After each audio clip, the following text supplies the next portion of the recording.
welcome back to your DreamHack Masters Grand Final. We kicked things off on Dust 2, and I have to say it was an absolute bloodbath in 16-1 in favor of the quote-unquote underdogs against the world's best team. That's insane to think. And we move on to Train now, which is their pick and where they've looked like one of the most convincing CT sides I've seen this year. Absolutely agree with you.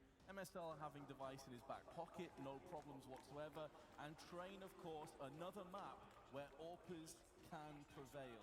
So I'm very curious to see if Device can bounce back after that atrocious Dust 2.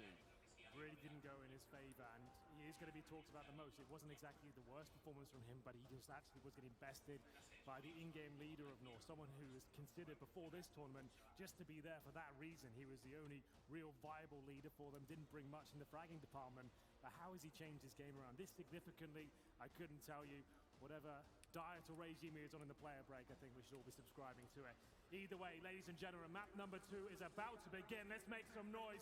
Astralis are going to need you with this one as they look down the barrel of a 2-0 against North.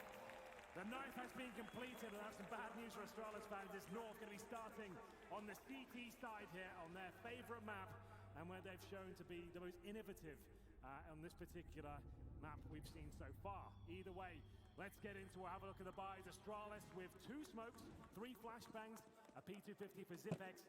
And as we usually say, most teams do favor that inside bomb side just because you're guaranteed to get that plant. Nico on the other side of the equation has got the defuse gear. Desperate for some rounds too after a very disappointing Dust 2.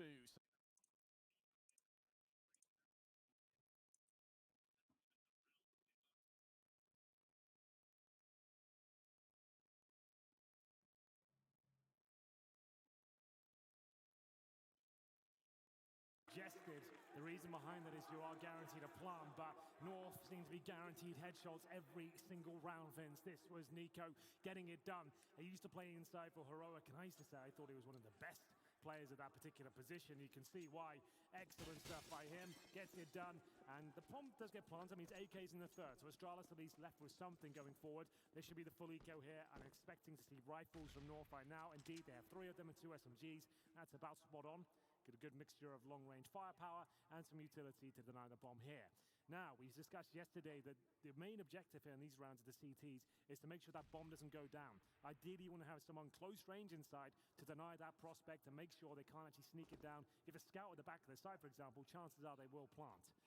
For now, though, Astralis, no nades, no upgraded pistols, and they're sending 3 players towards inside right now, but MSL ready to greet them with open arms. Zipex somehow takes about 90 damage there. And at this point, we discussed this yesterday as well. It's all about just bleeding out whatever utility the CTs have. Might not seem like a significant reduction in finances, but every dollar certainly counts. You can see Dupree not looking too headstrong right now in the little picture. We'll see what they can do. 1 round picked up in the first map. Not used to saying that about Astralis. Just unbelievable, isn't it? 17-1 overall in this best of 3, and it could get a lot worse. There's North just sitting in position, waiting 35 seconds. It's going to be a bloodbath if Kirby can get this M4 spray on lock. He's had some big moments over the duration of this tournament. Does give away his hand somewhat. Shaky aim is going to get him 2 kills. Not quite a third as Nico will take that away. Dupree at least will bag himself 1, which considering they only had Glocks, is honestly not too bad, but in terms of a bomb plant, completely denied. Well, they're going to get the AKs out here. This is where the game starts to warm up. North will be aware of that prospect, and they'll recover the fallen rifle there. And the AKs come out in full force. They will indeed have smokes and flashbangs, not necessarily Molotovs to go with them, but Astralis may be looking to set the pace here. They are a team that likes to go outside aggressively if they get the spawns for it. For now, though, bomb heading towards Ivy on the back of Glaive. Magus will be actually there solo now as Glaive's fall back. Device, here we go, looking to open things up from Popped Off. The smokes are deployed. AZ hasn't got the ideal weapon to challenge those AKs. We'll see what he can do here. And he knows it. That's why he's transitioning to a more forward position, going to try and take the fight through Astralis. Again, it's all about being unpredictable. We saw that Astralis struggled with that on Dust 2. Device, though, straight out through Pop Dog. Going to get that Molotov extinguished, not to take as much damage. Putting him in the fight a little while longer. MSL, flashbang, Mask, going to be pushing him with it. Not going to get the kill, but severe damage has been inflicted, and the flames on Valder's Molotov will finish off Device. So a 3-for-3 stalemate as Valder looks to try and turn up the heat, but Zipex able to stand his ground. Well read there. Zipex waiting for the challenge, and now a 2 versus 2 begins. The bomb makes its way towards inside. It looks like that will be planted. Nice Molotov towards the connector to buy them a little bit more time. Zipex to watch the pop dog area, but Glaive is so low. He's got to fight single-handedly. Somehow sneaks up the lower ramp and didn't take a bullet there. What's in store with the utility? We've got one incendiary that could be used towards the upper ramp, and they go for the defuse here, and a flashbang as well. Zipex going for the long con towards the connector. And they need this. There's no Molotov once again in the hands of Glaive, so he can't afford to rest on his laurels. It's all about that flank, but they're just going to stick the defuse. Even if Kirby dies, it should be enough time for Nico. Oh, he got it! He just got there in time! Oh my God, Astralis can't get anything going, Vince. That was the one. Zipex is the perfect flank, but the millisecond defuse came in. North 3, Astralis 0. They'll have to keep buying, but they can't catch a break right now. A fast-paced round to begin with. They've got equal exchanges, then a 2-on-2, the bomb down, technically the advantage. Zipex plays it perfectly. They know the money's going to be low now on the north side, but the AWP is out for MSL. Not the same story, but Zipex will take him down. Peaked a bit too late. Zipex was able to get himself set up. Molly into the shot. Kirby's taking some chunk. This is looking a little bit more promising for Astralis now. Looking to get just their second round in this best of 3. And Dupree is able to contend with Nico. Does take a chunk of damage, but he's able to scamper away and join the rest of his team. Those are excellent entries. They absolutely are. Still a lot of work to do here. See the reaction from Kiabi. He's got 2 players right in front of him now. They're expecting this push. They're going to take care of him. No problem at all. Much better from Astralis now. This will actually completely ruin the finances of North. They might want to consider saving these 2 rifles at this point. Valder and AZ, both playing inside for that exact reason. If for some reason Astralis do come inside, they'll challenge him. Absolutely. They'll give it a go. A kill into a potential traded weapon, but they're not going to go too aggressive on that just yet. Just test the waters and see what's out there in the murky depths. But Astralis going to take that information, convert it into the bomb plant. This should be them pulling into train for their first round. Well, Valder's recovered the AWP, AZ the M4. They'll force around these weapons, considering they would be double eco anyway. So they'll try and save them the best they can. Do Astralis want to risk going for the hunt here? Might be worth a little flirt towards inside to see what's going on. We do know at least one player's there in the form of AZ. He took down Zipex. Much better from Astralis there, as you pointed out, Dupree.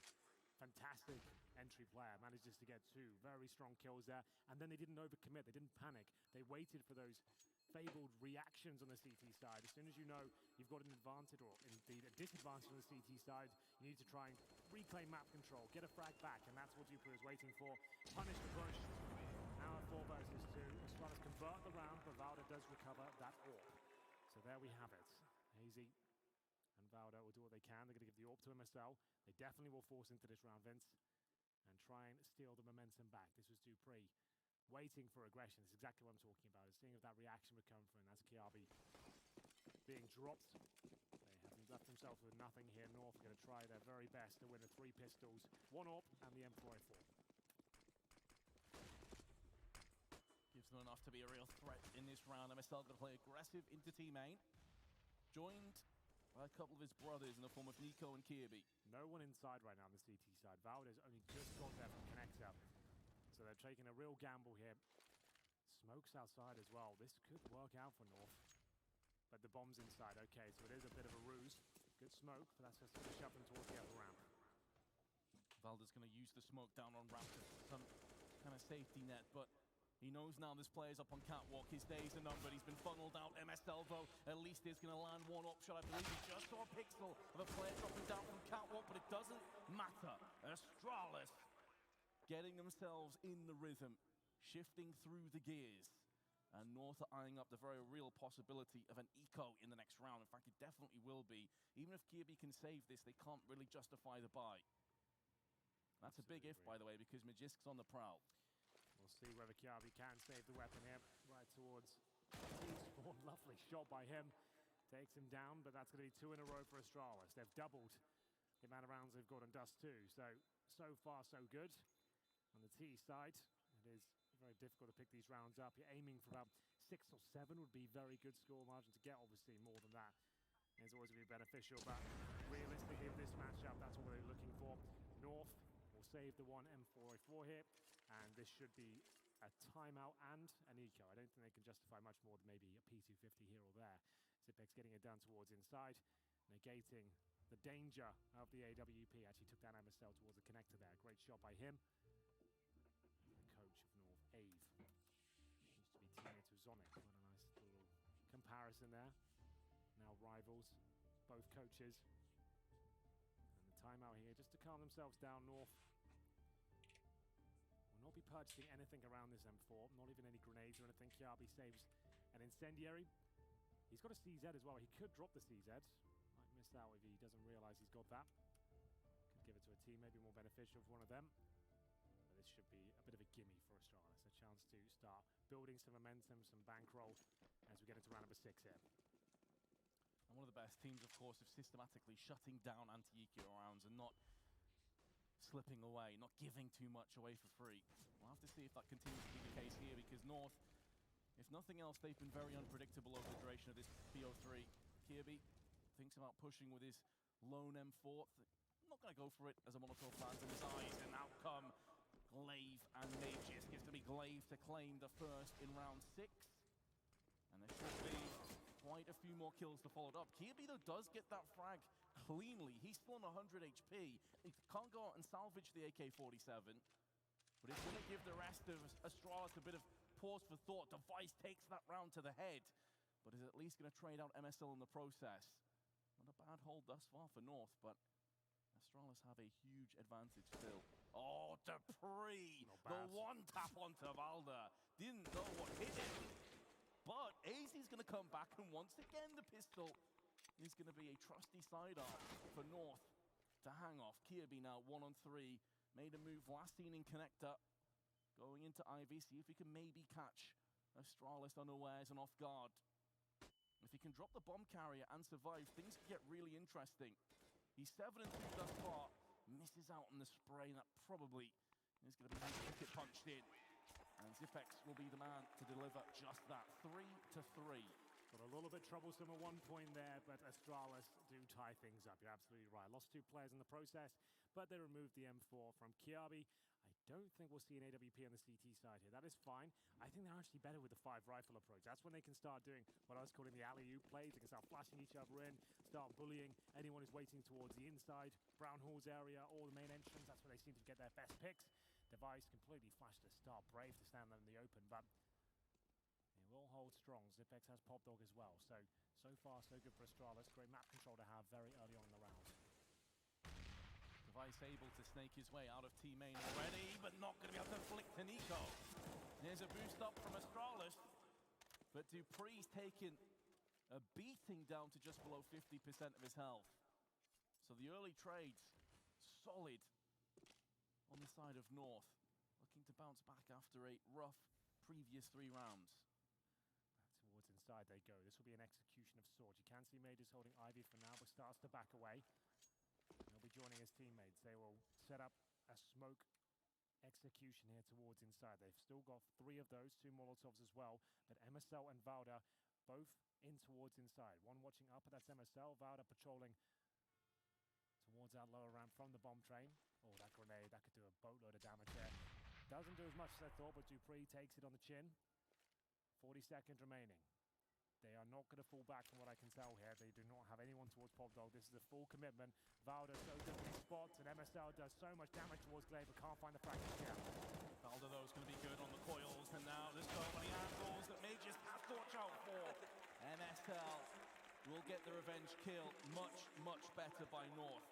As you say, they don't need the AWP, they're just as good with the rifles. They play such a passive game when they have the rifles there, and you can see they've just got such solid crossfires. They're playing off each other. When one gets the aggro, the other one hides, and they make sure that it's kind of dipping and diving around in that sort of mentality, and the Ts can't find the frag. As soon as one of the CTs gets a kill, they hide, the other one picks out, and it's just such a nightmare to lock down, but this looks faster. Flashbangs all over the place. MSL so brave in his AWPs. He'll hit Device, not find the kill just yet. My goodness, this one really is warming up for Glaive as well as he takes a Molotov right in his feet. And now it's still MSL fighting tooth and nail here. The AWP close range at the main entrance. MSL still able to stand tall for his team. Gonna be going back in, can see the AK just peering around the corner. Oh, the timing nearly cost him dearly. But AZ, his bodyguard, just about gets him out of that contentious play. Now they know MSL is outside. That's why they've made this fast play towards inner. Valdo will be there by himself. This should guarantee a plant, but he has got an incendiary, and he'll have to use it right now. The bomb's going to be planted. He spotted one, though. Can't connect the shot. This could get messy for North. Plenty of damage has been inflicted. AZ will finish off what Valda started, and Valda nearly just a millimeter away from connecting the dome shot onto Magis, who's now going to be peaking longer. Zipex able to trade his back and forth, the brawl for all between the two Danish teams. Looking for a North god of clutching, now or Astralis, who's perched up. He's got the Molotov, and there's no smoke available. North should not be winning this round now, but Amoli's going to counteract, forcing Device out into the open, but the time is too far gone, and Device does connect the shot. No save dog today for MSL. That's more like it from Device. Confidence as he pushes through the flames, guaranteeing the round, saves the orb for himself and removes it from North. That's a harsh reset as well. It was looking so good. Device with a great shot there at the start from the pallets and started to pick them off one by one. Remember, he got legged at the start of this round as well. It didn't stop him. How does he hit that shot at the end? Much more like it from him. 4-4, and maybe a few more in store. They are going to force by here, North. They've got 3 rifles, one of which is a FAMAS. Valda on the MP9, Nico, I was about to say just on the Deagle, but his Deagle is actually pretty phenomenal. He can do some unspeakable, disgusting things with that particular weapon, so don't discount him just yet. Round number 9, as another timeout is called. Astralis in much better shape at this point. We're seeing some big plays from Device. He currently sits on 7 and 5. Zipex at the top of 8 also had some great impacts as well. And top of the north side is going to be Kiabi, 7 and 4, and MSL 6 and 5. And we get into the next round now, and a Galil for Dupree. So neither of these teams financially looking too strong, and that's why North have convinced himself we might as well buy this one, even though it's not amazing. If we can make this round work, we are going to steal a few rounds away. But to play devil's advocate, Henry, if they don't, Astralis have a huge advantage, and Zipex is going to shine things off with a first kill, able to get the trade for second. Bit of damage to Nico. Excellent work by Zipex, picking up the entry roll for this round. Device has been shattered down to 32. AZ with 1 gets traded out instantly, maintaining the player advantage on the side of Astralis, and Magisk can sense there is prey round the corner, and a 1 tap to the back of the head. Kiabi has been executed. North, they need Nico to pull a serious rabbit out that hat. Yeah, he's got no kit here, no smoke, just a couple of flashbangs, and I don't think he'll be doing much of this particular situation. We will have CT spawn hole from himself. Device, well, the majority of his utility. No kills for him this round, but Zipex, Glaive, and Magis deliver. And we'll have Nico just holding up now, as that's the Astralis once again building up cash. That's a big round for them. We did say whoever won this one would send their opposition to an eco. 5-4 as Astralis take the lead for the first time, I should say, in this series. Remember, they got 16-1 on Dust 2. This is a lot more convincing, though. Getting this many rounds on the T side of train, that's great news. Remember, throughout this tournament, North have been doing their best work on the CT side. Their T side not as tantalizing, and so Astralis will be feeling very comfortable right now. They know they're up against an eco at this point. They can just take this one slow and start to really build into this grand final. Absolutely. Building that storyline up, and completely agree with you, Henry. I mean, North now, after a very confident blitzing on Dust 2, are going to start to feel the pressure. Astralis breathing down their necks. On the choice of North, of course, they do have a very solid CT side, but that's already somewhat crumbling around them. Astralis pincering in, Dupree positioned in Pop Dog with the MAC-10. They've called this perfectly in terms of the economic situation. There's the spray, not quite connecting the kill onto Kiabi, but at least going to keep 2 of them locked in around the T-main trains. Now Glaive can maybe make amends. It seems that they may have pushed into T-main as some kind of desperation play, but that's not the case. Really much to report right now. Like I said, Astralis, unsurprisingly, just taking this very methodically. slow-paced, get some intel first. And you did mention Astralis have always been renowned for being very good at these sort of situations. And this is why. They're not rushing. They're not trying to work a pick. They're just slowly but surely getting information. They're pushing forward. And this smoke will just send out a bit of a rotation, a message towards inside. Keep the two players that are already there in position. And now they go out together. Look at the trade. If anyone goes down, they get an instant reply, just like that. As good free use of the MAC-10 to take down the only rifle. Exactly. It looked a bit rough, but you have to keep into consideration there's now no more arsenal weaponry other than the lonely Desert Eagle that North have to use. Should be easy kills and easy cleanup, and Device now gonna build some confidence. Magisk has put just Valda remaining for North. We have to just discuss over a couple of things, because in terms of saving at USP, no big reason to do just that. He's gonna try and take some weapons away, maybe see if that bomb can detonate the likes of Device. This is a chance where he could maybe get a kill into Device with very low HP though. We'll have a look. He's going to be waiting there, and Device knows he has to get a little bit further out. They're trying to pre-fire and back him up, so he won't be getting Device here. That's well played. Yeah. Let's get on the bomb. Not quite. 11 HP remaining on Device. So there we go, 6-4. And the money's still not amazing here for North. They have to go with the 5 rifles. They're taking another pause here. There's been plenty of pauses back and forth. Of course, it is the grand final, a Danish derby. Who would have thought this would be it? From the stacked tournament we had, the storylines of the Intel Grand Slam, FaZe looking to close that out. And we have North here, a team just inside the top 10. No one really thinking they would get to the playoffs, let alone the grand final here when we first arrived. But they've proved their hard work and dedication, and instead of using that player break as a holiday, they've been just grinding the boot camp. You can see they're one of the best looking teams of this tournament so far. Astralis definitely got their work cut out for them, but this is looking much better than Dust 2. The fact they have the lead so deep into the half on the T side is very promising indeed. We could be going to a third here. Often these kind of situations, you may think that North got an easy road, but they've already beat Astralis, they beat Na'Vi and Mouse Sports. Yep. This is no joke. Yep, this is legit. This is the real deal. As real as it gets. Now Astralis will be looking to apply some pressure over on either side. It may just has taken a bit of damage there, down to 68, and not much in return. Standard setup for North. 2 players towards the side of the rifles. Defensive this time, not playing in front of potential smokes, actually holding right back, all isolated around Ivy and the bomb train. AZ and Nico trying to work off each other. It's Kiabi holding towards that smoke at the choke point. Glaive and Magisk once again trying to crack things open with their default device. Normally so good at finding these picks, but not giving anything just yet. Certainly slowing down the pace of the action. We've had frenetic. Now we're having some solid entry frags. Playing Charlotte. Glaive is tagged down, but Dupree is going to double the advantage. As their Danish brethren are falling around North now. Valda and MSL just want to save. Astralis will take a 7-4 lead. Absolutely will.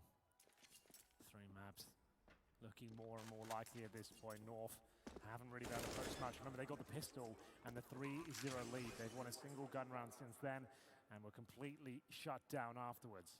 Very nice round from Astralis as they pick up a couple of kills there towards our side, and it's Valda and MSL, the inside players, that are completely left with nothing to do, as they've got no kits, no names. And this setup now is looking a little bit predictable for Astralis. They know what the system is. They can isolate these players. They pincer enough from Pop Dog, main entrance, and indeed Ivy. Especially the low utility. North will get a struggle here. Not seeing any of those adaptive pushes and aggression. I guess we'll see more from that from North once they get financially sound, once they actually get to a position where they can take a few risks. We haven't really seen them take that many on the CT side just yet. For now, Vince will have to take another eco as we enter round number 12. Here's some fantastic shots from Device, looking much sharper now on Train. Couldn't get going on Dust 2, but you can't argue with the shot he's hitting now. North just being pummeled and ripped to pieces these last 4 rounds. And it doesn't look like that's going to stop anytime soon. Dupree already straight out onto E-Box, not slowing down for anybody. Device is going to help him out once again, getting a lot of success from Team Main. MSL does at least answer back, but this is really all that should be given across the North now. Astralis should be able to shut that things down. Kirby, though, in the meanwhile, in amongst the chaos, has flanked all the way round towards T-spawn. Now, this could be a bit of an issue if the rest of his team can hold the line, but there's the Vice. He knows exactly what's happening. Yeah, it's a predictable sort of play, especially when you have this huge man advantage. Guarantee someone might go for a flank at one point, you can sacrifice a player to watch him, make sure everyone's protected. It's an expensive round. 3 players do go down, but now this is where North need to wake up. They've got 4 rounds to go here. We'll see whether they can actually do anything with it. The AWP comes in, and it's the 4 M4A4s. Looking at the frag charts, no one above 8 frags still on the CT side. Haven't really found much at all in the last few, but Device 14 and 5, looking much, much better as he goes towards the main entrance once again. Looking for anyone to get up on top of the red train. Flashbang, they will be up there and easy. This time up close and personal. They are going to trade blows though, as MSL gets bested by Device this time. AZ now really needs to come to the forefront. Does have Kirby helping him out. I think he may have just seen a shadow protruding around the corner, but Glaive is still going to connect, and AZ has also fallen down alongside Valda into Pop Dog, but it's to his death. And Astralis have now won 9 out of the last 10 rounds. They really have. Well, it has to be the eco once again. Maximum loss bonus will only get you so far on the CT side. It's much more sustainable when you're playing Terrorist, because at that point you get the bomb plant bonus. You don't get any of that on the north side, and you're not actually saving any weapons either. Everyone's going down consistently here. CZ's across the board, and Device going for the wallbang here. No one to receive it though. Going for an inside rush here. The first bit of aggression we've seen from the CTs, and maybe looking a little bit more rattled than we expected. They were doing lots of these sort of plays successfully when they were playing yesterday. But none of the adaptiveness and tenacity they had in previous showings. This is looking a lot different in terms of their CT approach. And considering that this is really the side, the CT side, where you expect North to get the bulk of their success, they've got that T side looming on the horizon. That's going to be an itch in the back of their head they can't get rid of. 2-3, close range, going to get the upper hand on Nico. And as anticipated, this round is just slipping away, fading into obscurity. Maybe Valda can get something done, but he's been baited out, and Glaive dispatches of him. AZ's P250 work has been sensational this tournament, but if he pulls this 1v5 off Henry, he will go into the history books of Counter-Strike. I think he might be right there. However unlikely it is, they'll have to do what they can. Good start, gets the bomb down at least. Can't find anything more, and will be made just to put the round to bed. We go into round number 15, ladies and gentlemen, the last chance for North here to pick anything up on the CT side. Now, I will say this much, 10-5, if they do get it, still was a pretty disastrous half, and the CT forces a train, but there's no reason why they can't bounce back. Grand finals, anything can and will happen. So if they can pick up this last one, I said there's still a chance. 11-4 though, I'd say it's pretty likely we're going to a third. And the AWP's out for MSL. That's certainly slowed down since Dust 2. As Device will work the lower ramp this time. No one there to receive. They've stacked outside slightly more, and Astralis look like the ones that are fully in charge at this point, making all the correct calls, going to positions where there's no manpower whatsoever. 4 players getting ready to enter the inside bomb zone. Only Valda is there. Finally, MSL will rotate over, and he'll be positioning himself towards that upper ramp. He certainly will, but he's been spotted, flashed, tagged, maybe flashed shortly, but Valda gonna be taking away all the attention out of the lives of Astralis. It's only Magus that survives, and he can't manhandle anybody. Well, Astralis are getting back into it. Stunner, down to you on the show floor. I am on the show floor, and I'm with the smartest man in all of the Glue, and the king of corn himself. Now, this guy's been playing trivia the entire time. He's got 54 of 66 questions right, and most importantly, you have netted yourself a trip to the next CORSAIR DreamHack Masters, man. Tell me how you feel.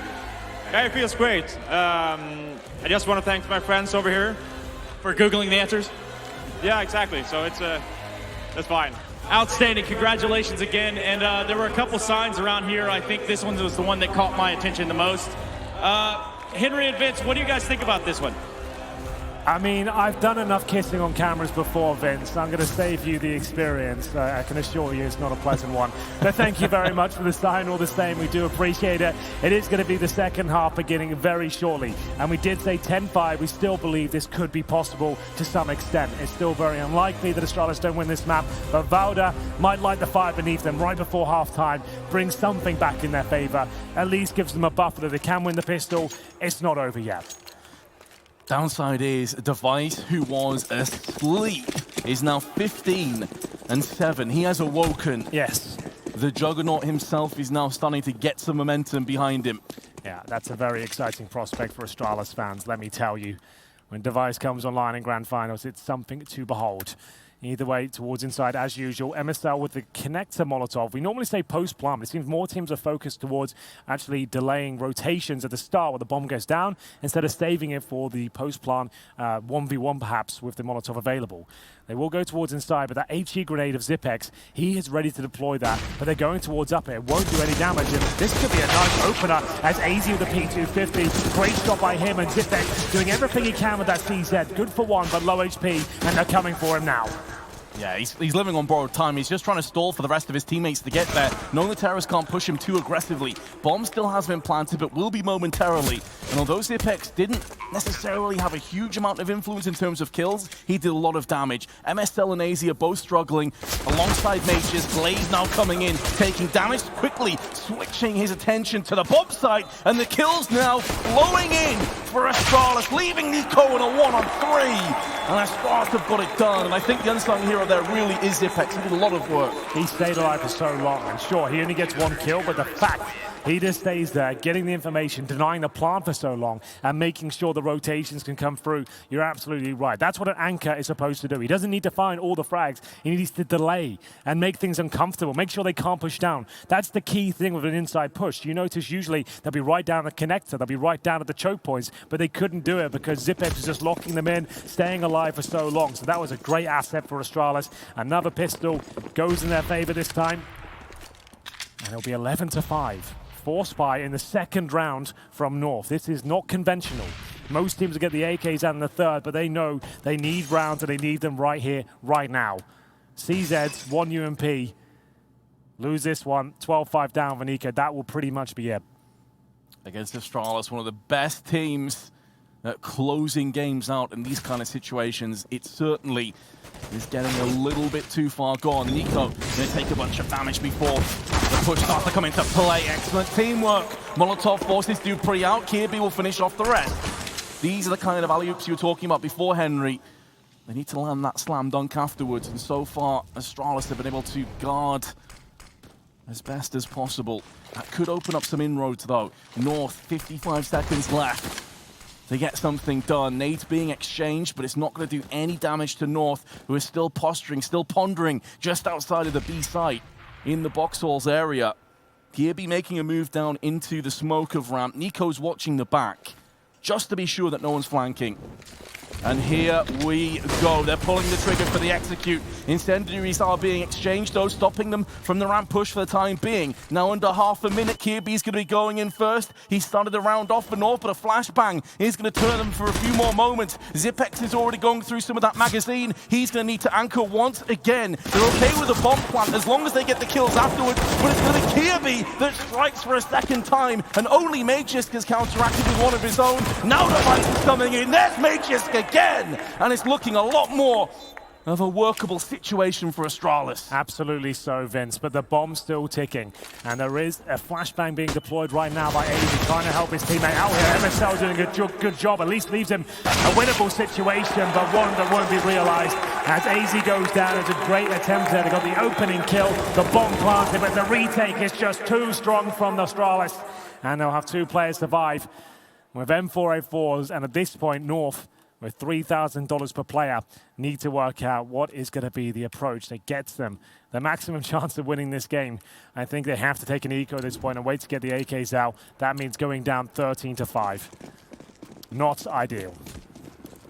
Oh, feels bad, man. AZ just denied us the deco. It's been a while since, yeah, not to use that term, The rest of them know all Desert Eagles. You highlighted this before. It gives you the impact. You don't need the Kevlar with the Deagle. You're looking for the one-taps anyway, the one Deags. Exactly. That's why I feel like sometimes on the CT side especially, people invest way too much in the armor and the Deagle. If you're going to win the round, it's normally because you've one-tapped 2 people. So that's the point we're trying to make. Opening kill comes in. That's going to be Glaive and Zipex adding to the frag chart, and it's a guaranteed round at this point. Valda will be at the main entrance, firing off that noisy Deagle. I know exactly where he is. Should be shut down momentarily. There it is. Magus with a clean sweep. No damage inflicted to the Astralis side. Plenty of money now. Feels like they're in cruise control and looking to take us to Overpass, where they're considered one of the best on that particular map. They are certainly gods of Overpass, and especially if they finish this off 16-5, everything is going in their favor. They can completely forget about Dust 2. We don't care about that anymore. It's all down to a map that we are absolutely ridiculous on. But can they get there to 16-5? There's still some twists and turns potentially on the road yet. And North have shown that when they get into the mood, when they get into the rhythm, they really can screw with Astralis and play mind games with them. Absolutely. Max 7 available for Dupree this time. Must have an idea of his sleeve. I assume he's at the pop dog. Indeed he is. Could be a very strong weapon, but also a bit of a cruel mistress at times. You missed that first shot, you are going down. But Dupree doesn't operate. It misses. He hits the shots. And we'll see now. Still a 5-on-5, no real damage inflicted just yet. This is a default from North. I'd assume it converts into a smoke execution. Dupree gets himself tucked in towards main entrance. That's a nice position to have. Gets a ton of info there. Gets sound cues as well and work out where they're heading towards. That's why the boys are walking here.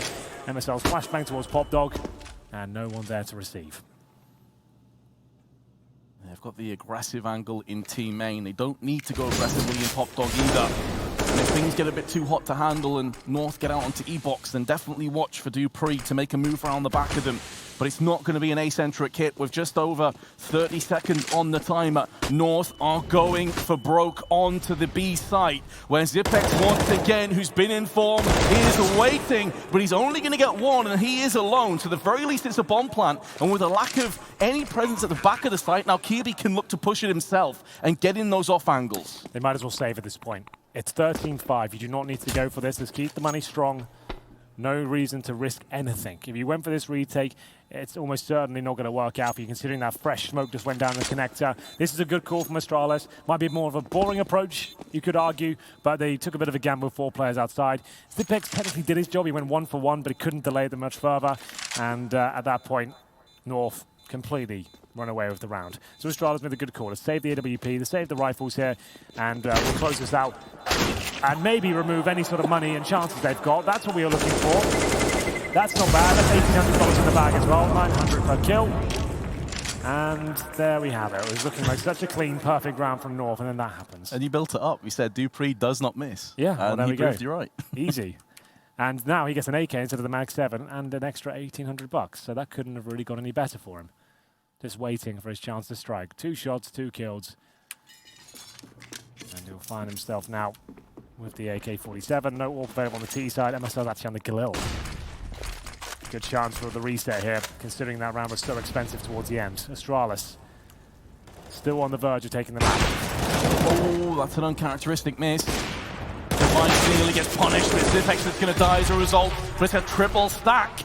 They're going to be peeking from the box hall side, courtesy of Dupree.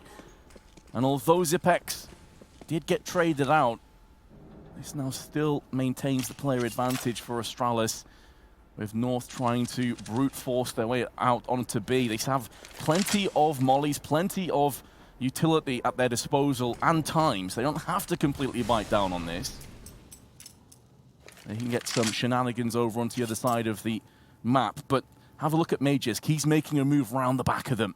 This is vital info, and he could even just sideswipe them while they're in the bathrooms, coming down towards T-spawn. This position could be everything. This could be the end of the map. Oh, Magisk has it in his hands. If he just plays this angle, it's done. They line up, and he butchers both of them. Bomb drops. This map's all but over now. It should be at this point, Vincent, be 14-6, and like we said, the reset coming through. That was absolutely beautiful there from Magisk. I thought he was going to push a little further to the steps, and I thought if he gets on the dumpster here, that's the perfect position. And he can take almost 3 if he can connect the final shot. He does get 2.5. That will be round confirmed still. And Nico looking to survive here. Can't really justify going for this with 15 seconds remaining and half HP. We'll just have to sit back and wait. Hold on to his utility and take the AK into the next round. He will get no cash. His teammates will get $1,400 per player. He will be the only rifle. I take it back. Kiabi has $2,000 right now, so there'll at least be a pencil AK there. He's going to have 3,400. But so far, Astralis running away with map number 2. It was 16-1 on Dust 2. It could potentially be 16-6 here on Train. But lovely positioning, great spray control, good awareness, bomb down, round guaranteed. As we get into round number 21 here, the AKs come out. They'll buy what they can. It's actually 3 AKs, 2 Deagles. Not as bad as I thought it would be. AZ had to drop one of those. That's why he gets Deagle, no armor. They'll give it everything they have. Looking for map point and to potentially seal the deal here on Train are Astralis. MSL out dry, and that's going to be to his detriment. Glaive going to gobble up that kill all day. Already on the back foot, North will be facing the very real possibility of overpass. With every passing second, it gets closer and closer. No reason for Astralis to really mix anything up. I mean, they have this map on lock. Valda's already out past teammate.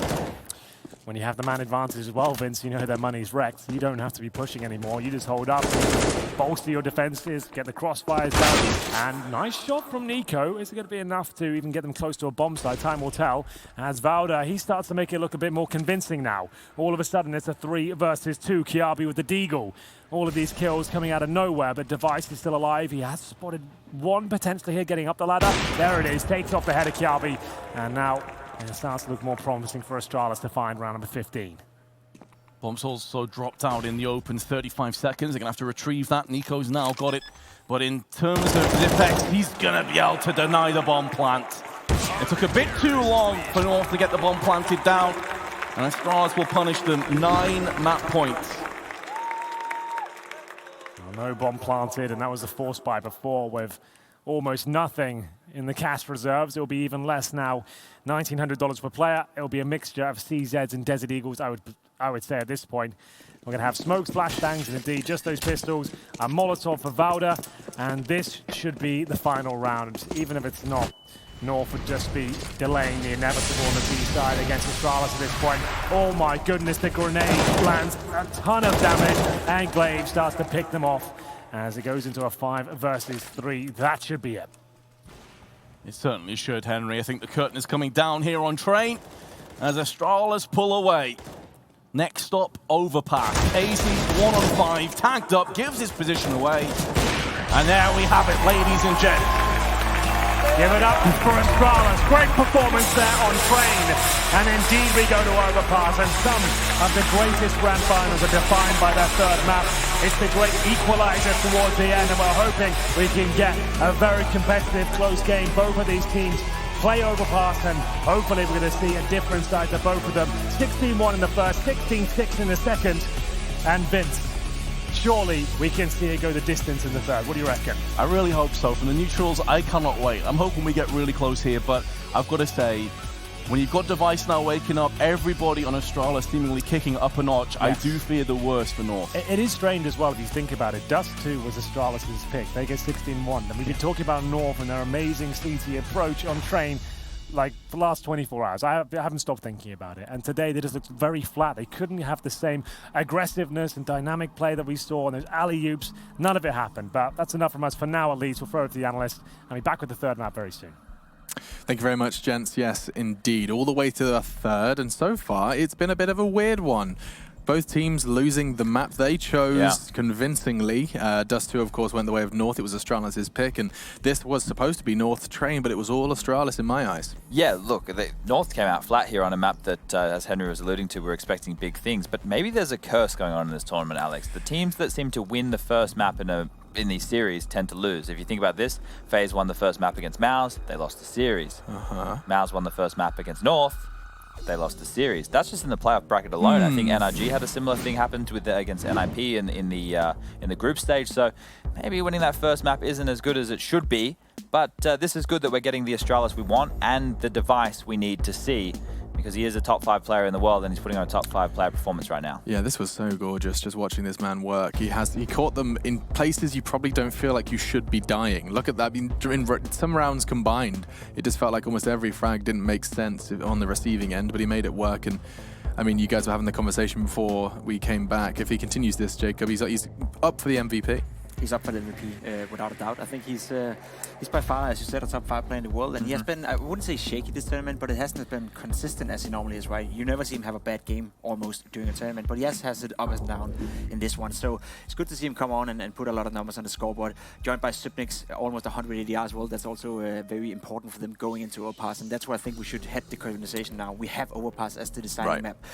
I think it's super interesting to me that Mirage was the map that Astralis picked the first time these two teams met. You know, instead of Astralis picking Overpass, which they had the chance of, they went to go with Mirage. So that tells me one or two things. Either Astralis is not too comfortable playing Overpass, which I do think they are, so let's put that out of the way. I think Astralis have been practicing against North on Overpass, and I think Nox actually have a lot to come with on Overpass. So I think we're going to get a much more close game than you, Chet, may initially think. I think this should be a blowout. I think Astralis are just going to pick up where they left off on that map train there and just run away with this one.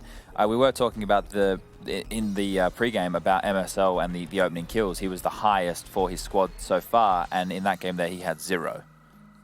So that's not fantastic. In that train game, MSL found 0 opening kills. Okay, opening kills. Yeah, no. As well. Dust 2 was that map where they could be so aggressive. They could run out long, run out B holes, run out towards middle all the time. Can't do that on Overpass though. You can't do it on Overpass, Jacob. Then again, Overpass is one of those maps where, especially on the CT side, we've seen how aggressive North can be, and we also see how aggressive the Astralis is. So it's kind of like the other way around, where the CT side is where you can be super aggressive on Overpass, because there's so many different angles, so many different positions you can take aggressively. Okay, so you're expecting a blowout. You're expecting a nice close game. Astralis is going to win, but it's going to be a close game.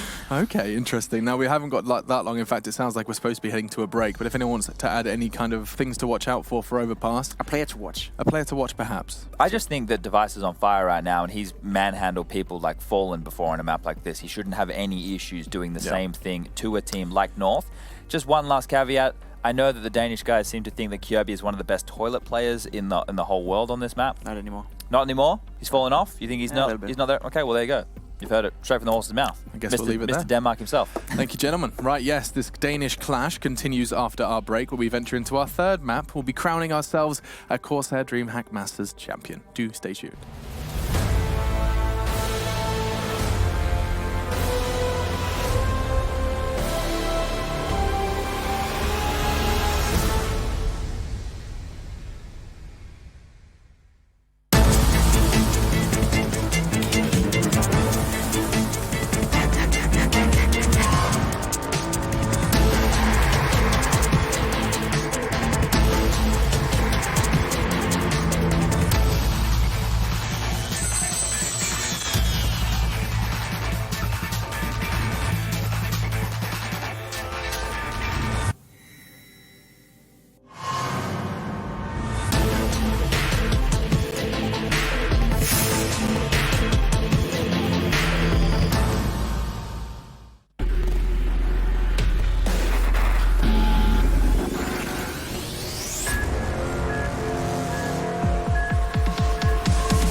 Does he always do that?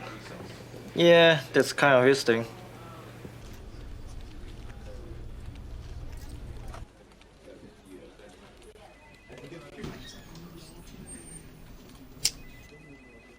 Place your bets at gg.bet.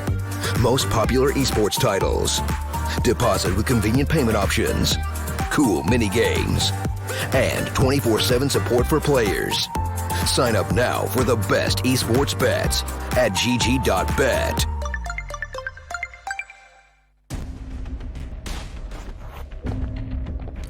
Grab your gear and let's go.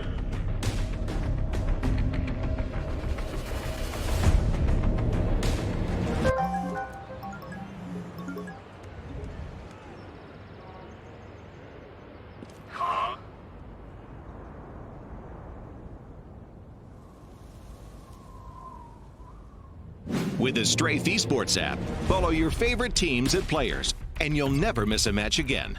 Strafe, everything esports. Download now on iOS and Android.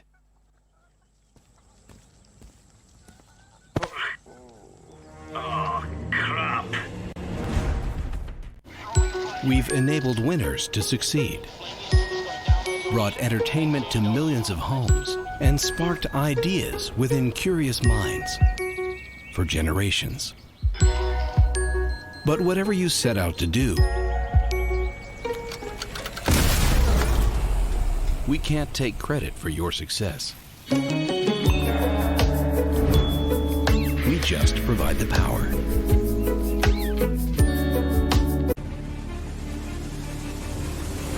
The Digital Pass, bringing the arena to you. Experience CSGO from the player's point of view. Check out the exclusive content and don't miss the highlights. We have everything in one place. Return to confidence. Oh! It's the better way to watch CSGO. Your exclusive ticket to esports. Get your Digital Pass now.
Astralis bounced back in emphatic style. This man in your screen right here carried them through an amazing victory, 16-6 on Train Vince. It looks like the Vice is fired up, and we move over to Overpass and to see whether this one concludes in a victory for Astralis or North. The analysts seem to think it's with Astralis. Where do you sit right now? Agreed. I think they're one, if not the best team on Overpass in the world. Yes. So I think North aren't a bad Overpass team. Definitely not. They have a chance, but 99 out of 100 times I go Astralis here. Well, I think you might be right, especially after carrying that momentum on Train. They looked so special there. This looked like they had contained North completely, shut down whatever mojo they had on Dust 2. They weren't the same aggressive team. They looked more rattled and caged on the B-bomb side, especially couldn't contain Astralis whatsoever. And for now, the huddles conclude. Astralis will sit down. They know they have the advantage going into this one. We haven't seen a ton of North in this complexion on Overpass, and we'll see whether they can go toe-to-toe with the best. I guess the one thing they have in their favor is the unknown quantity and having lots of information on Astralis is the map they play very commonly. And we'll see who gets the most important pistol round of them all here to kick off the third map of a grand final. So you can see everyone getting themselves ready. Every single player here Danish. Don't think anyone would have guessed that going in, so we had so many sensational rosters here. Astralis were a lock-in, I think, for the final in most people's books, but we expected the likes of FaZe, maybe MIBR, but North have done a great job to get here. Ladies and gentlemen, for one final time, make some noise! North! Astralis go into the battlefield one final time. Who will come out on top? This pistol will be indicative of which way it's going to go. We are going to see aggression from Kiabi. No shots landing just yet. They've got a CZ and an HE for MSL, but no defuse kit available. Speculative shots at best, same can be said for AZ. Holding the close angle allows him to take a few shots and just back away. MSL with his lone nade could be called upon. Kirby, pretty impressive that he even got one kill. There were so many terrorists funneling their way through on the bathrooms. They have connector controller about to get tested. Valda's going to try and go out some fire. Here comes the CZ. Nade bouncing off connector walls, but not going to be claiming kills. It's a 3-on-2 in favor of Astralis, and they have control of the bomb. Fast and aggressive pistol. That's what we like. And now Glaive, low HP. Mage is 65. They've still got 2 smokes, and the majority of their flashbangs here, Vince. The map is open for them. And AZ and Nico, we talked about this before, going to try and stay nearby each other. Nico just going to be towards heaven at the B-bomb site with quick rotation and back AZ up, and vice versa if they go towards B. So they're in good positions here, and AZ has been an absolute beast with the USP in this particular tournament. He has looked so good with it. Nico, no slouch with pistols either. We'll see who comes out on top. For now, it will be an A-side approach from Astralis. Are they going to use the smokes early? Looks like they will, and AZ needs to back up right now. I think AZ was even thinking about going towards B until he heard the smokes bouncing. So he's all that remains on A. And now Nico has the arduous task of trying to retake what was once North. He's going to be coming up from the underground area with his USP. Doesn't have a kit, only a pistol. Is at least healthy. If he can tee off with his first kill, this could get interesting. We definitely expect Astralis to just close it out, shut it in his face. And especially as now they know exactly where he is. They've got a triple stack, all looking towards his angle of dumpster, and down he will go. Astralis claim first blood. Just 3 kills for him in that particular round. He really is fired up. I'm keeping my POV on him right now. He's doing some great stuff here with the Glock, aggressive, pushing through, not letting anyone leave the situation. You can see them trying to scuttle away there as he completely applies the pressure towards the A side to finish things off. That kill really secured the round. That was AZ, like we said. He's been so impressive with the pistols in this tournament. He gets nothing done, and there is no force buy from North. Remember, the upgraded pistols, yes, but they don't have armor. Only Kiabi has purchased that, so it means he can go for these 1-digs. There's a long-range map, plenty of opportunities for that, but it'll be AZ going down quickly. And that's perfect for Astralis. We've discussed this in depth. Once you get the opening pick in these sort of rounds, you don't have to overcommit. You don't have to go right towards that area. Wait for the reactions, hold the flanks, and stay together using the buddy system. Definitely could use a few more buddies though, as North are hemorrhaging kills and damage. Valda's been tagged one too many times. He has to get out of there. The Dupree long range gonna put the MAC-10 to use with the headshot. Getting some money in the bank. Astralis looking good to convert their second round. There are a couple more banana peels in the form of MSL, Nico and Kirby. But MSL has just been spotted in connector. Going to be joined by Kirby in the bathrooms. He is a monster with a Desert Eagle. one of the best plays in his career was with this very weapon. Let's see if he can go on better. This would be one hell of a time to bust it out, but he's been smoked off. It's asking a lot for him to push through. Meanwhile, NiKo's making a move up on the backside. Bomb still hasn't been planted. Astralis taking their sweet time. They really are. It's getting a little bit problematic here. 30 seconds remaining. NiKo poised to try and take a couple of them down here, but Dupree gets the backstab in, actually heading towards the B bomb side now. Good call from Astralis coming through. Still plenty of time to get that bomb planted, but still, MSL and Kiabi now both have UMPs. A flashbang. MSL with no armor. There's still a fighting chance in this one, but maybe not now. Shots through the smoke with the AK-47 sends MSL packing as he goes down to 15 HP. Fortunate that he actually did go packing because that grenade had damage written all over it, and he can't afford to take too much of it. Kirby feels the same way. He's piecing out. He's got a UMP and a Deagle. He can drop one of those across to his teammates in the next round. It's worth saving. Astralis will get their second round on the board. Certainly will, Vince. Certainly will. It was a little bit more taxing than they would have liked, but 2-0, job's done. They give 3 kills away, and North will be full eco going to the next round. Kiabi is going to save the UMP and body armor by the looks of things, so that's a great asset for him going forward to farm a little bit more cash and pay up his debts for the armor invested in round number 2 there. But overall, North will be preparing for round number 4. This should be a bit more of a gimme for Astralis here. Won't have to work too hard. Maybe just a contact B play, something like that. Get it done with, but so far, so good. As predicted, Astralis have the lead here on Overpass. Much needed pistol here as we enter the next round. Nothing really going to be purchased by North. They can maybe get a P250. Valda's got a Deagle, but I expect this to be very similar results with slightly less kills for North going into round 3 up. Certainly agree. Kirby gets spotted. It's an angle that teams like Astralis will know all too well, may implement themselves when the roles are reversed. The boost hasn't really yielded anything. Kirby is going to hold on to the UMP. NSL takes that grenade in the pocket. 87 health disintegrates in the blink of an eye. And alongside that, probably over this round. Zipek's going to try and wildly spray through the short walls. No one is there for North. Just a lonely AZ on A by his lonesome. As North have gambled on the B stack. And this gamble, unlikely to yield really anything at all. So Astralis should be moving towards a 3-0. Devices spotted a player, which will be AZ, just peeking on long. It's slow, it's steady, but it's effective and it's efficient. It's working out nicely so far. Sure, it's slow-paced, but they're doing damage. Suffocating the CTs on the sides, pushing them back with the smokes, the Molotov, and other things coming through. It won't be as clean as they would have liked to initially get on the side, but that's absolutely fine. It will be Dupree to take down AZ. That should be round concluded. You can see the A side completely open, and all the CTs actually heading towards the connector, towards T-spawn. So maybe head long and try and get some exit kills here, potentially hide behind the rocks is quite a common approach, but I can see Glaive in the bathrooms ready and waiting for this particular approach. And you need to peek up at the right place at the right time. Fighting a duel against a Deagle at that kind of range, not the greatest of ideas. So he's going to get Dupree to come in and land the one-tap. Very nicely done. In terms of the round, of course, doesn't really change a great deal, but they do the world of good for his confidence and how he's feeling. Astralis will take a 3-0 though. Zipex has been dinked down as Kirby falls by the wayside. There's not much to report here, really, Henry. I mean, there is a lot of spaces off this next round, the next round. Well, the only thing I really can report is Astralis keep 5 players alive, as predicted, and it means they've got a great chance of a bonus round here. And what the bonus round means to any viewers is coming in for the grand final here.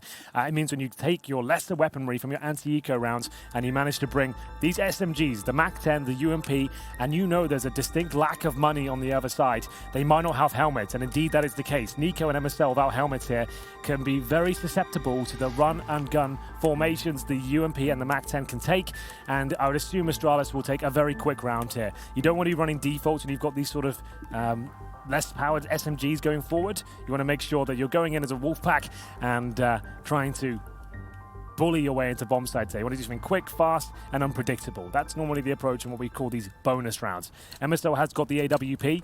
He will be having the best spawn possible for the B bomb site, actually. So he might go for a quick pick towards Monster Tunnel, for example. We'll see whether he wants to do that. Actually just holds up towards Heaven and predicting a fast play here, looking towards that area. Good grenade towards a playground. That should do some damage. And slightly towards Device, but that's about it. As we'll see a slower approach from Astralis here. Not going to be going for the straight-up push towards a bomb site here. Heavy focus from the CTs towards B with 3 players patrolling that area right now. MSL starts to fall back towards the A site with the orb. With Kirby's nade, though, that is definitely going to give Astralis pause for thought. For all they know, they'll actually push 2 players towards Fountain and Balloons. They now realize that's not the case. So it does buy up North a little bit of time. They still have 4 smokes to deploy and implement, but it's a lack of kits that could become an issue as this round meanders until its climax. Now we're going to be finding Nico, Valda, and AZ. A triple threat stack on the B site. Nico watching from the barrels as a Molotov down. It could be very close, but he just about survives. They don't have any HEs to get rid of him either. And with the smoke down on the barrels, they can't afford to toss any Molotovs across there. So they've done a good job of holding the line on the B site. They're going to force Astralis back into Connector. And they're now going to recuperate Henry and look to try and force their will on A side.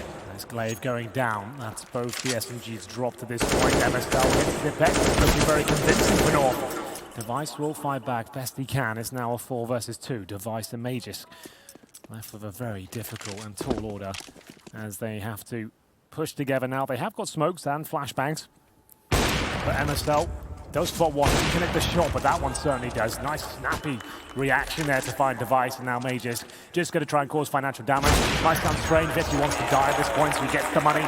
Maybe he survives past the round time itself. No bomb planted, of course. He'll get no cash. So 3-1. Astralis still with plenty of cash to buy themselves. Like we said, that's a bonus round. It's difficult to really justify that as a gun round in itself, because now Device presumably brings out the AWP for the first time, and we'll see what he can get done. This is where the game really begins. As the timeout comes through, Device has called it. He hasn't bought the AWP just yet, but he has got $6,200, meaning he can get the AWP, armor, a couple of grenades, and potentially try and challenge MSL, who's had a little bit too easy on Overpass so far. And now, as Nemesis will be ready to hunt him down, and presumably most of the battles will happen towards middle. You'll see smokes towards the benches, the party area, CT's trying to get the better towards the T-steps, but the best AWPers will always be mobile and change their approach every single round, Vince. It's all about the unpredictability. And to be fair, North and Dust 2 were just that. MSL was never locked down, was always a step ahead of Astralis, and now they have a chance to repeat the performance. Short train, a bit of a dud, back of their minds. As North look to play pretty aggressive early on onto Balloons. MSL's going to be joined by Kirby, who is the player that ran in with a grenade in the round prior. Going to get the close angle just to make sure that MSL has a bit of cover. That smoke, though, again, there's a sell-by date on this position. Once that smoke clears, MSL's going to have to start to think about his left-hand side. And Astralis are making movements through on Playground. MSL now going to go for that big, but herein lays the issue. He's now very much isolated, but it's going to be a bait for Kirby. If Kirby can get a kill or two, then this round bodes very well for North, and he's done just that. And a nice juicy bonus on top. The bomb's been dropped out on a Fountain. They have to come back and salvage that. That's absolutely true, Vince. That really does slow them down. Dupree continues his campaign towards long, though, but MSL reads it well. Dodges the flashbang, presumably nails that shot, but it's Dupree that rattles him on the side. Crisp AK shot equals things to a 4-on-4, and now AZ. He'll take over responsibility towards long and nails the shot this time, sends Dupree packing, and that might push Astralis back towards the B side. 2 CTs waiting for them on the other side. And because the smoke landed on long, AZ wanted to switch to the M4, gives him the spray ability through the smoke. Nicely done, but it's not going to be him that has to hold the fort. It's going to be Nico. He's done a solid job thus far. Takes a whole bunch of damage, but there is Valda again with the M4.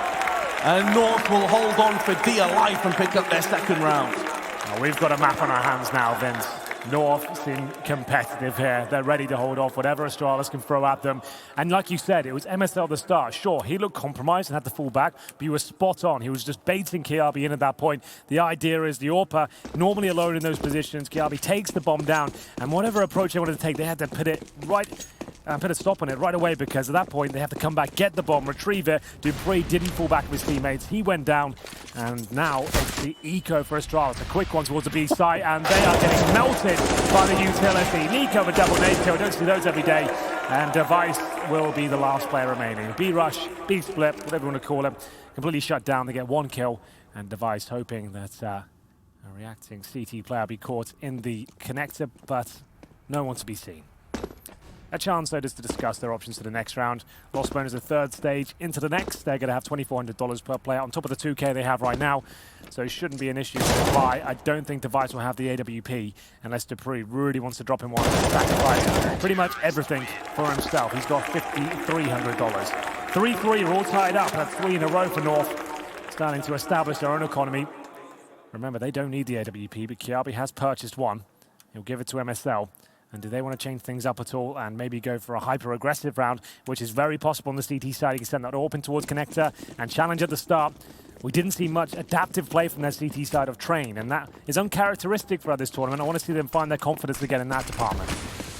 Looks like more of the same here, Henry. Again, aggressive onto Fountain. Flashbang, though, will keep them at bay. And you nailed it. One of the reasons I love this map so much is it does afford the CTs to play aggressive, to take the fight to the Ts. Don't have to feel claustrophobic or choked out. B site's also another place you can push on the likes of Short with a flashbang alongside it. For the time being, though, North are just going to hold on. Here comes AZ with that very peak, with the flashbang alongside him. Did catch a bit of information. But they don't have anyone to connect this, so it doesn't really matter. That information's already not too valuable. Lots of damage being done, though. North are taking a bucket load through the walls. 60 for Valda. 56 for Nico. They've got to be careful. We've got a little bit quiet at this point. The default continues for Astralis.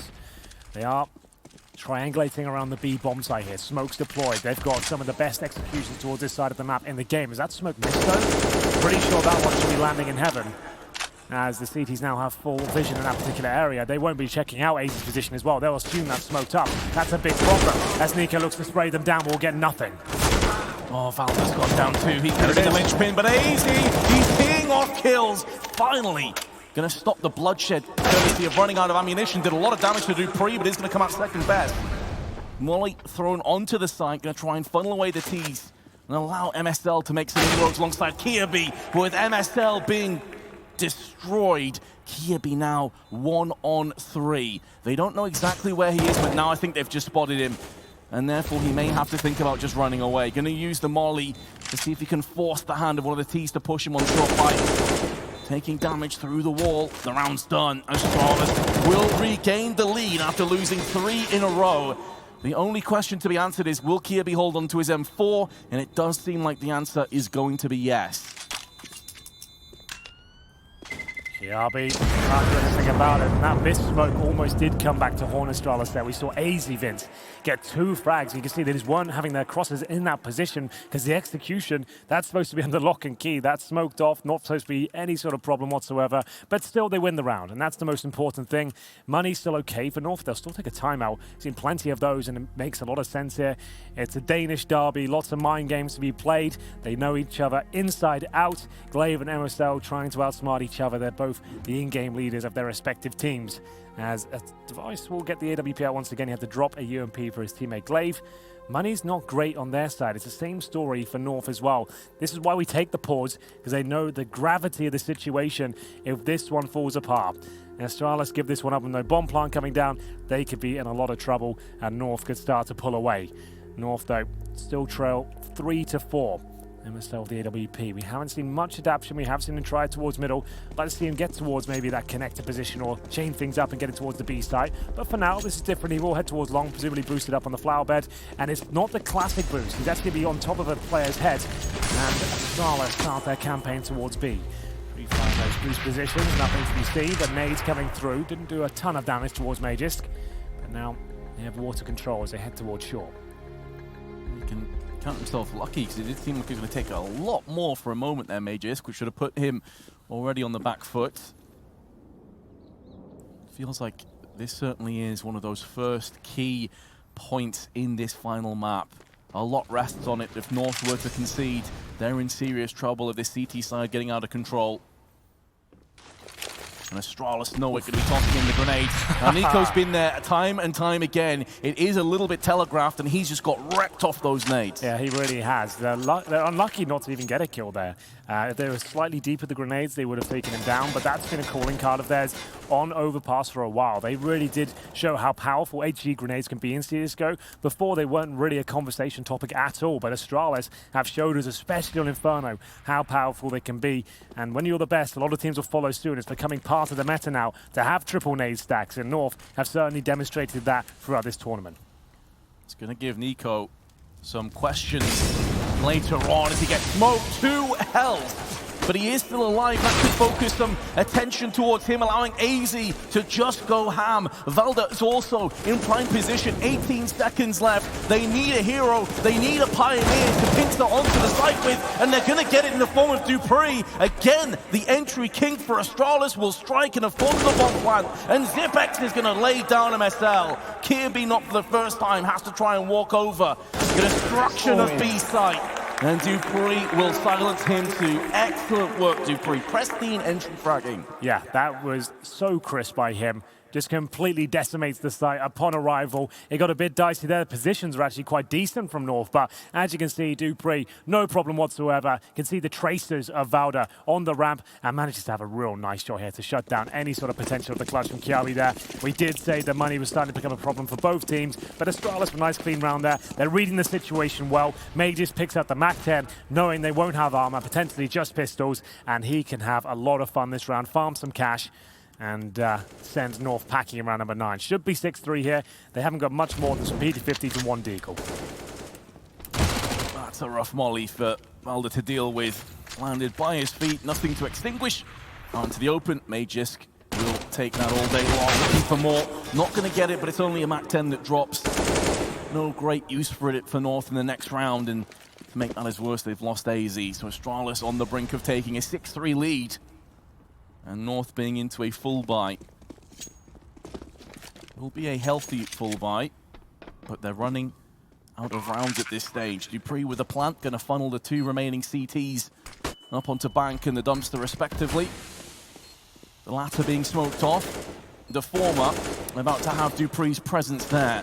And we've already seen what his entrying's like, so he's always going to get the upper hand onto a weakened, vulnerable MSL, and finishes off with a 2K. And 6-3 will be the score, but here come North with another bite. They certainly will. Astralis managing to have a nice clean round there. We'll see whether North will bring out the AWP once again. We'll look at the frag charts while we're here. MSL 6-7, dupreeh 11-4. Device actually 2-5, so the AWP's not having a massive amount of impact here so far as we predicted, and now maybe that's why Astralis have opted for a 5 AK setup here. Same story for North. It's going to be going toe-to-toe with the rifles here, and it looks like another B split coming through. Mages patrolling the connector very quickly, going to be opening the door, looking for any sort of damage he can spam, but it actually gives his own damage away as the response shot come through. He goes down to 48 HP. Valda looking to challenge here towards shore, but the flashbang's just too difficult to deal with. That flashbang was absolutely perfect. And it will get them a second kill, which will be claimed onto Nico. AZ, they need a hero. He needs to bring a storm behind him. And Device is making a move through long, but in the meanwhile, Kirby is the only player to strike before he is bested. And they've kept AZ at bay. Now that they've got Device on A, they know it's clear, they can transition the bomb across, they can get the easy round. And although AZ's going for the rotation, he's going to get cut off by Device. Excellent flank. Absolutely. He spotted it about 10 seconds before he really started to make his way towards long. I saw him kind of making his way through long, so that makes a lot of sense. If they can guarantee that A's clear, why even challenge a player like AZ, who's showing some career best form, just leave him to it and B, fall back with the bomb. There's still plenty of time as dupreeh continues to apply the pressure. That's his 14th frag after 10 rounds. He's doing a great job. Force him down to an eco once again. Astralis are in cruise control right now. This is what we've come to expect from them on the T side, especially of Overpass. North, not specialist on this map. They can play player, but I've never really been that convinced. I was hoping to see a bit more on their CT side in terms of adaptation and those creative plays we saw yesterday on train, but it seems like they're playing quite a standard game here. The B bomb side looks strong, but the flashbangs and the nades and the preset utility in general from Astralis just seems to be completely devouring them right now. Magisk is going to wait for that flashbang to go in. A little bit off, so he takes the front of it. Will go down to the hands of MSL, who's done a lot of damage, to be fair, with him with the USB. Here comes AZ, chipping away at 2-on-3. This is starting to get a bit sketchy for Astralis, especially as Nico also has a Desert Eagle, and he's been consistently solid with it. AZ down to 9. dupreeh, Device, Zipex, hungering for an extra kill, hungering for an extra round. And they will find it very shortly, I'm sure. AZ down to 7, a little bit more chip. Final player to fall, Astralis 8-3 to the good. They really are. Money starting to stabilize once again. The maximum loss bonus coming in if you lose 5 rounds in a row. In competitive Counter-Strike, you are gifted $3,400 per player as the rounds swing by. All power for MSL once again, but I think Device is just more than happy to stay on the rifles right now. Not having the biggest amount of impact, but his teammate dupreeh, that double D combo is certainly working out as he's taking the majority of the frags here. And we'll get into the next round. MSL still top and middle by the steps. Using smoke at the very start to block some vision, looking towards a playground, but this could be a contact play. I can see a terrorist making his way towards B. That is going to be dupreeh once again. He's helping himself to the bomb site right now, looking to open things up. 15-5, the bulk of them have been entries, flicking across. Nico loses his head, and dupreeh is looking like the executioner. Can he get any more? Going to be forcing out an extra player in the form of Valda, who gets grenaded just behind him. But now his teammates are falling around him, so dupreeh has to back out of there. Solid hold by North. MSL is watching Connector. This is an area they haven't really had control over so far. Bit of a stalemate here. Mages waiting for MSL. And MSL waiting for Mages, but they're coming towards top and middle, so MSL needs to be very careful here. They're actually choosing to go towards long, and MSL's patience looks like he might be rewarded. He's not sure, but there it is. Great shot by him, holds his nerve, and he falls back, and he might even be there in time for them to come out of long. This call is mammoth by MSL, who manhandles Glaive. And only has one more to go. It's going to be dupreeh, though, who is in lights-out form. 30 seconds, has control of the bomb. So North can't take anything for granted at this stage. dupreeh can hear the footsteps, the jumping up and down of MSL. Needs to channel his inner gladiator, unsheath the gladius, and see if he can get some damage done here as he backs away. Going to be relocating, I'm sure, into bathrooms. As the AK-47, as his trusty primary now. Still making a move around the side. The two CTs, they don't have a smoke. dupreeh, if he peeks up right now, could have this round under wraps. They still haven't got down on it just yet. dupreeh lurking round the shadows of bathroom. They're still not going for it, but finally they have got the full defuse in effect. And you can understand why dupreeh doesn't peek out there. He has to take a risk. He's hoping that it's trying to fake him out and make him peek at that point. He's got low HP. As soon as he exposes himself, he likely goes down, hoping to get one more fake defuse out of them. That would have been potentially enough to go for it at that point, really get them uncomfortable. But MSL, great job again with the AWP. He really has looked like a different player this tournament. We've never seen him pick up the AWP until now, really, and it's been remarkable. Great shots and good awareness, and you can see why he wants to be in that position. 8-4 though. North still had a lot of work to do here. It was still an expensive round for them, only 2 players surviving. Can't afford a reset here again. Smoke in, Blade will spam speculative shots towards the barrel position, but wallbangs come through. It's Mages that tries to start the wallbang again and gets punished once more. North bouncing back was looking devastating for them. And once again, Nico on the barrels. Molotov extinguished, but now he can't quite see down to dupreeh, who's looking for more. Not going to happen. Valda and Kirby going to keep this ship afloat for the time being. Has to be mentioned though, Henry, already 8 rounds in the T-half of Overpass is a solid half, whatever happens from here on out. Absolutely, that's a win already. Anything at this point is a bonus, and it's just North who are recovering at this point. So they're looking likely to win this round though, but Glaive and Zipex have got plenty of money. They can definitely try and justify some picks here to sabotage the money of North. They get absolutely nothing done. I would say Device wins out the AWP now, just to mix things up a little bit more. MSL is having a bit too much of a free run with that particular weapon. As we get into round number 14, the closing sectors of the grand final starting to come in here. If you are just joining us, it was 16-1 on Dust 2 in favor of North to kick things off. We thought Astralis were done for. They didn't wake up into the grand final. We went on to North's map pick of Train. All of a sudden, they came to life. They shut down the momentum and actually managed to win 16-6. They're considered the #1 team in the world for a reason. They have tenacity. They are able to shake off defeats, and they've been here many times before. 1 point considered chokers, people who couldn't handle the grand final, but at this point, they are anything but that. Absolute professionals, and are looking on course right now, Vince, to actually take this final map. Like you said, on the T side, this is a very promising start for them. Well, it certainly is, and it could get a whole lot better if North can't claim a third round in a row. Could be a 10-5 half, in which case I'd say Astralis already have 1 foot over the finish line of the DreamHack Masters Stockholm. dupreeh. Oh, that smoke is actually too far gone. He's going to go in for the second one. So aggressive. Loads of nades being put down on short, though. Carpet bombing Major Scout the round. It's so cool to watch them, isn't it? You can see both of these teams trying to shut each other down. Similar approaches there. Who can extinguish what? Who can flush the opposition out and cause as much damage with the HEs? It's great to see two very tactical teams square off as Device waits for the flank from Kiabi. He will get it, but MSL, same position, gets Glaive once again. He'll steal away the man advantage. Device is just shying away from the AWP. This is uncharacteristic for him.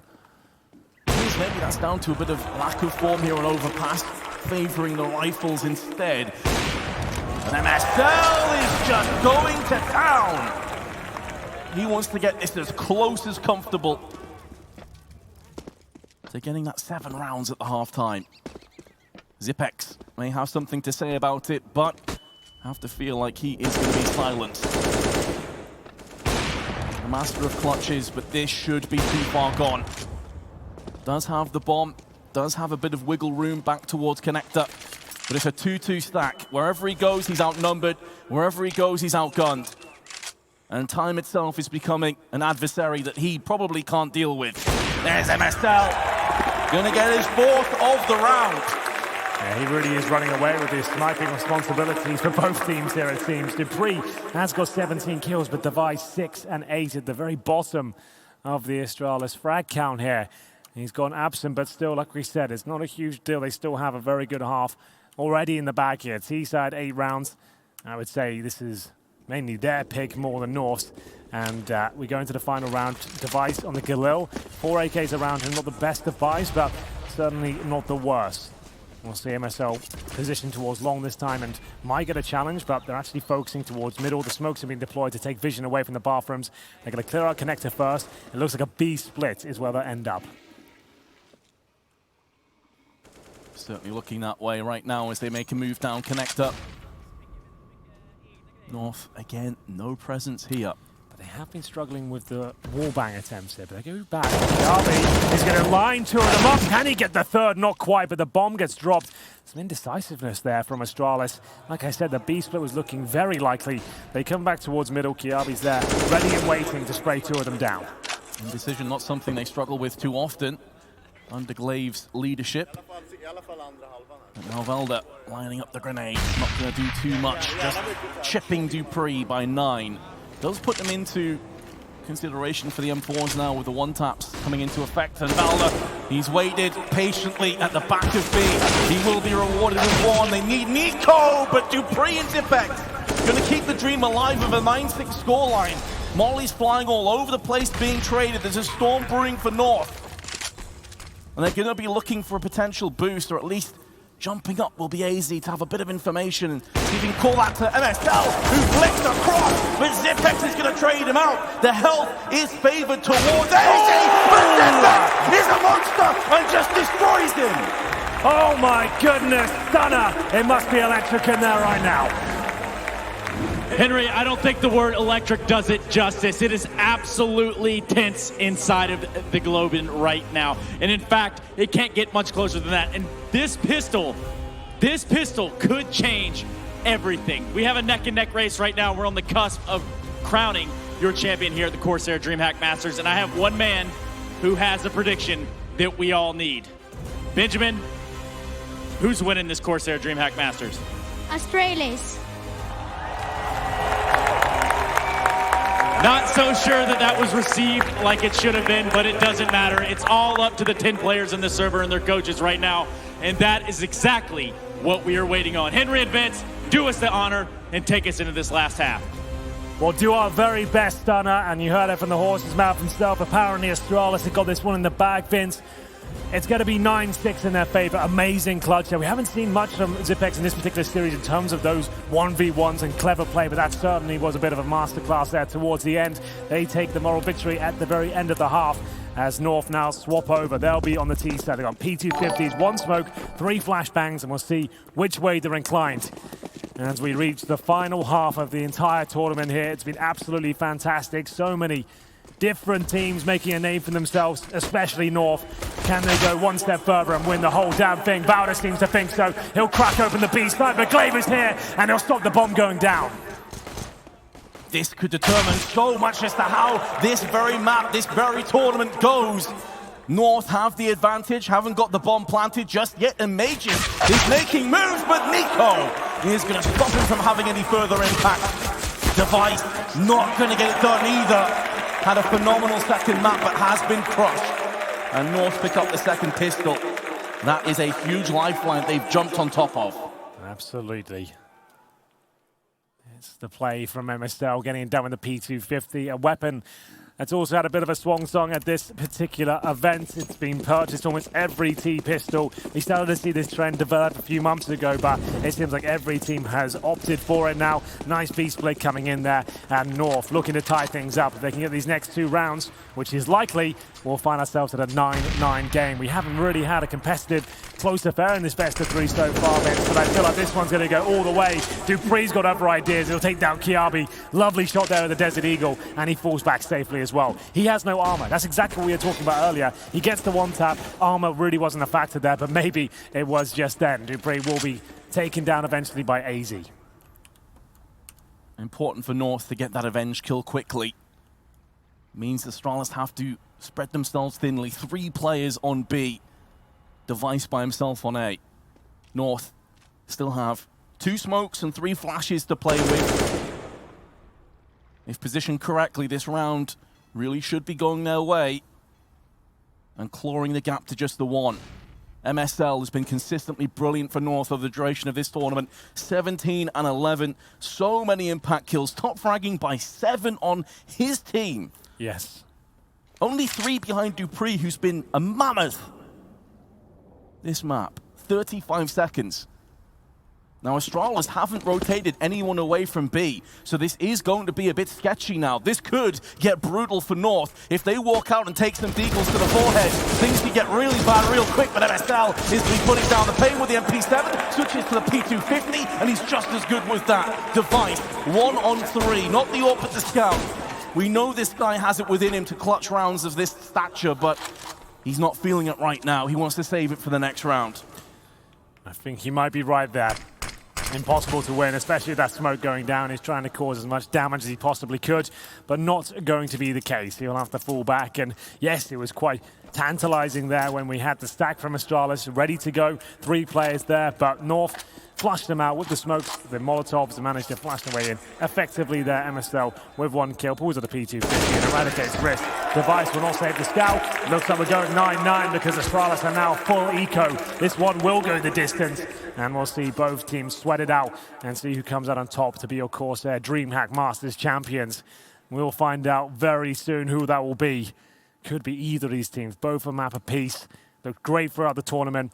And Astralis now with just the pistols, 1 P250 purchase. That's going to be $300 into round number 18 for them. Perfectly positioned to get us the map we were waiting for, Henry. The close one, the nail biter. Lots of damage, though. Fortunate it's just USPs here. MSL's down to 45. This would be a real heartbreak if North weren't able to convert and get us to 9-9. Early scares, but should be able to brush them off. Very passive plays. You can see AZ is waiting way back towards T-spawn. May find himself Zipex momentarily. He was toying with the idea of pushing up towards T-spawn now.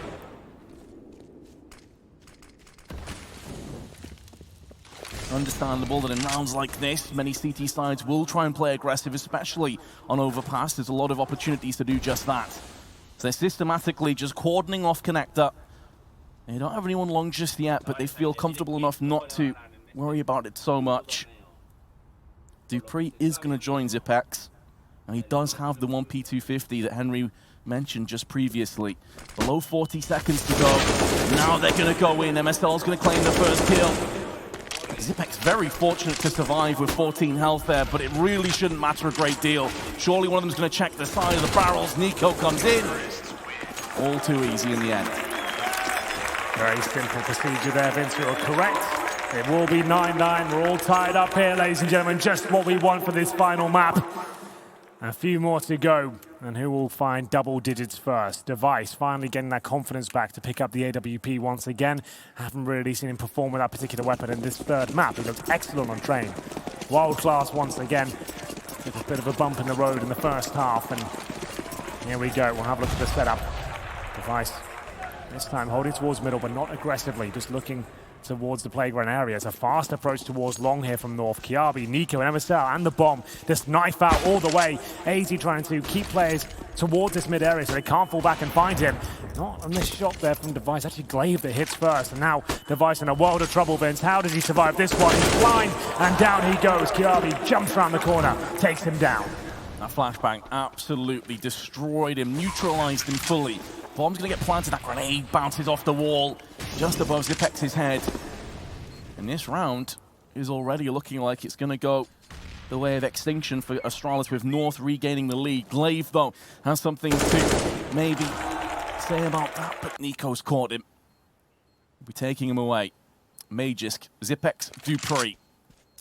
Do they even go for this? No, is the answer that gets called out. So North will be taking the lead as we get onto the final stretch, the business end of this very tournament, the grand finals. Wow. And Magisk is going to get denied anything with that M4, but at least Apex holds on to his. Everyone thought that Astralis were the lock-in for the victory on Overpass. They can certainly play the map. They're up 4-0 now, Vince, in the second half. They came in with a deficit of 96, but now they take the lead. They do strike first and find double digits. And Astralis, they've made a bit of a call here, a play. They're going to force buy around the two saved weapons they had. A Scout, a UMP, and one spare M4 accompanies them. This could be very, very important. If North can win this round, which is looking likely considering the buys, they break down the money fully and start to get closer and closer to that trophy. Two mollies expended for connector control. Zipex sprays, does so much damage, but he's dead. Yeah. A worthwhile trade for the terrorist overall. You could see, though, just himself did about 150 plus damage to Valda and MSL. Closer to 200. But already that really ruins Astralis' plans in this round. Certainly does. Well, it certainly slows North as well. They have to have the Dupree tries to convert it. That was one of the low players, but only lands one bullet. And still desperately trying to make it happen. One of these stray shots would do it, but still 5 versus 3 now. Plenty of time remaining as Nico starts to edge his way towards long. The players that are holding that position, that was Magisk Boy, have actually decided to fall back now. Nico and Valda with the bomb. MSL will stay as the bait towards B. He might want to show his hand now and die, throw a flash in, try and pull someone in with him just as his teammates get ready to strike. Or go for the long backstab once his team fully commit to the plant. Device is really trying to bait this out, but Kirby's not falling for it. This isn't his first rodeo. And AZ laying down the law. Device is going to have to just back out. MSL's coming in behind him, Vince. Device is not long for this one. Whatever happens there, it won't even be a factor. They lock him in, and 4 players survive for North there. such a huge round for them. The loss bonus gets the maximum status for Astralis here. 11-9 down. They're averaging around $3,500 per player. This was the wall bang to kick things off. And MSL, this has got to be a career best tournament for him. I've never seen him play against these sort of names so consistently well with all disciplines of the game. He's so great with the rifles, the pistols, and the orb. Definitely in the conversation for MVP if North can close this one out. Completely agree with you. And on top of that, of course, he's the IGL. He's calling the shots. Yeah, indeed. Leading by example. Kirby round the back. No chance Zipex knew anything about that. Was flashbang. You could see his character holding his eyes, hoping for the best. The snowstorm descended. And Valda is there to shovel it away alongside Glaive. Bomb planted. Round locked in. 3-round deficit now in favor of North. With Magisk just praying for the best. See if he can maybe take an AK away from North, but that is all that's on the table. Astralis, this next round is absolutely massive for them. They're going to get a full buy. If they lose it, North could just romp away for the victory. They'll save whatever they can here, the CZ, the Deagle. But another clean sweep as North assertively break down the doors of the B bomb site. Just a few rounds away now, ladies and gentlemen. North, the fairy tale could come true. Coming into this as one of the teams that weren't even in the conversation for the playoffs, let alone the grand final, and now find themselves in a third map against the world's best team, and they have the advantage. They have the money, $13,000 on 2 players. AZ and Nico have money for days. Double orb setup. This did not work out for Astralis from Dust 2. We'll see if they can make it work here. It's the Device and Dupree trying to shut down. Relentless approach towards B here. Triple nades from North. Do they connect? They do not. That is a swing and a miss. Appreciate the idea. Astralis will have that in the back of their minds going forward into the latter rounds. It's not going to help North out for this one at the very least. Connector control being attained, acquired. Dialing in to around 22. Magisk on long, Device watching from the back of A. Nobody present in bathrooms. So North, if they continue to just feel their way and probe out towards mid, they're going to get a lot of ground covered. This does build up a nice foundations, which they can pounce off. MSL decides that long is the correct decision to go for, and he's going to have the bomb with him. Here we go, then the double orb setup. The last chance for Astralis to really sink their teeth into this second half. They're currently 6-0 down. Smoke's deployed, and Device plays in front of it, takes down Nico, but they know Magisk is down now there, and he's isolated. If they get the trade here, it could all fall apart, but he'll take one more. Flashbangs and support from his teammates been absolutely fantastic here. He'll go down the end, not before doing a little bit of damage there towards Kiabi. It's going to be AZ, though, making his way towards the side. 15 seconds remain here, Vince. If he can get this opening kill, there might be a chance of a plant.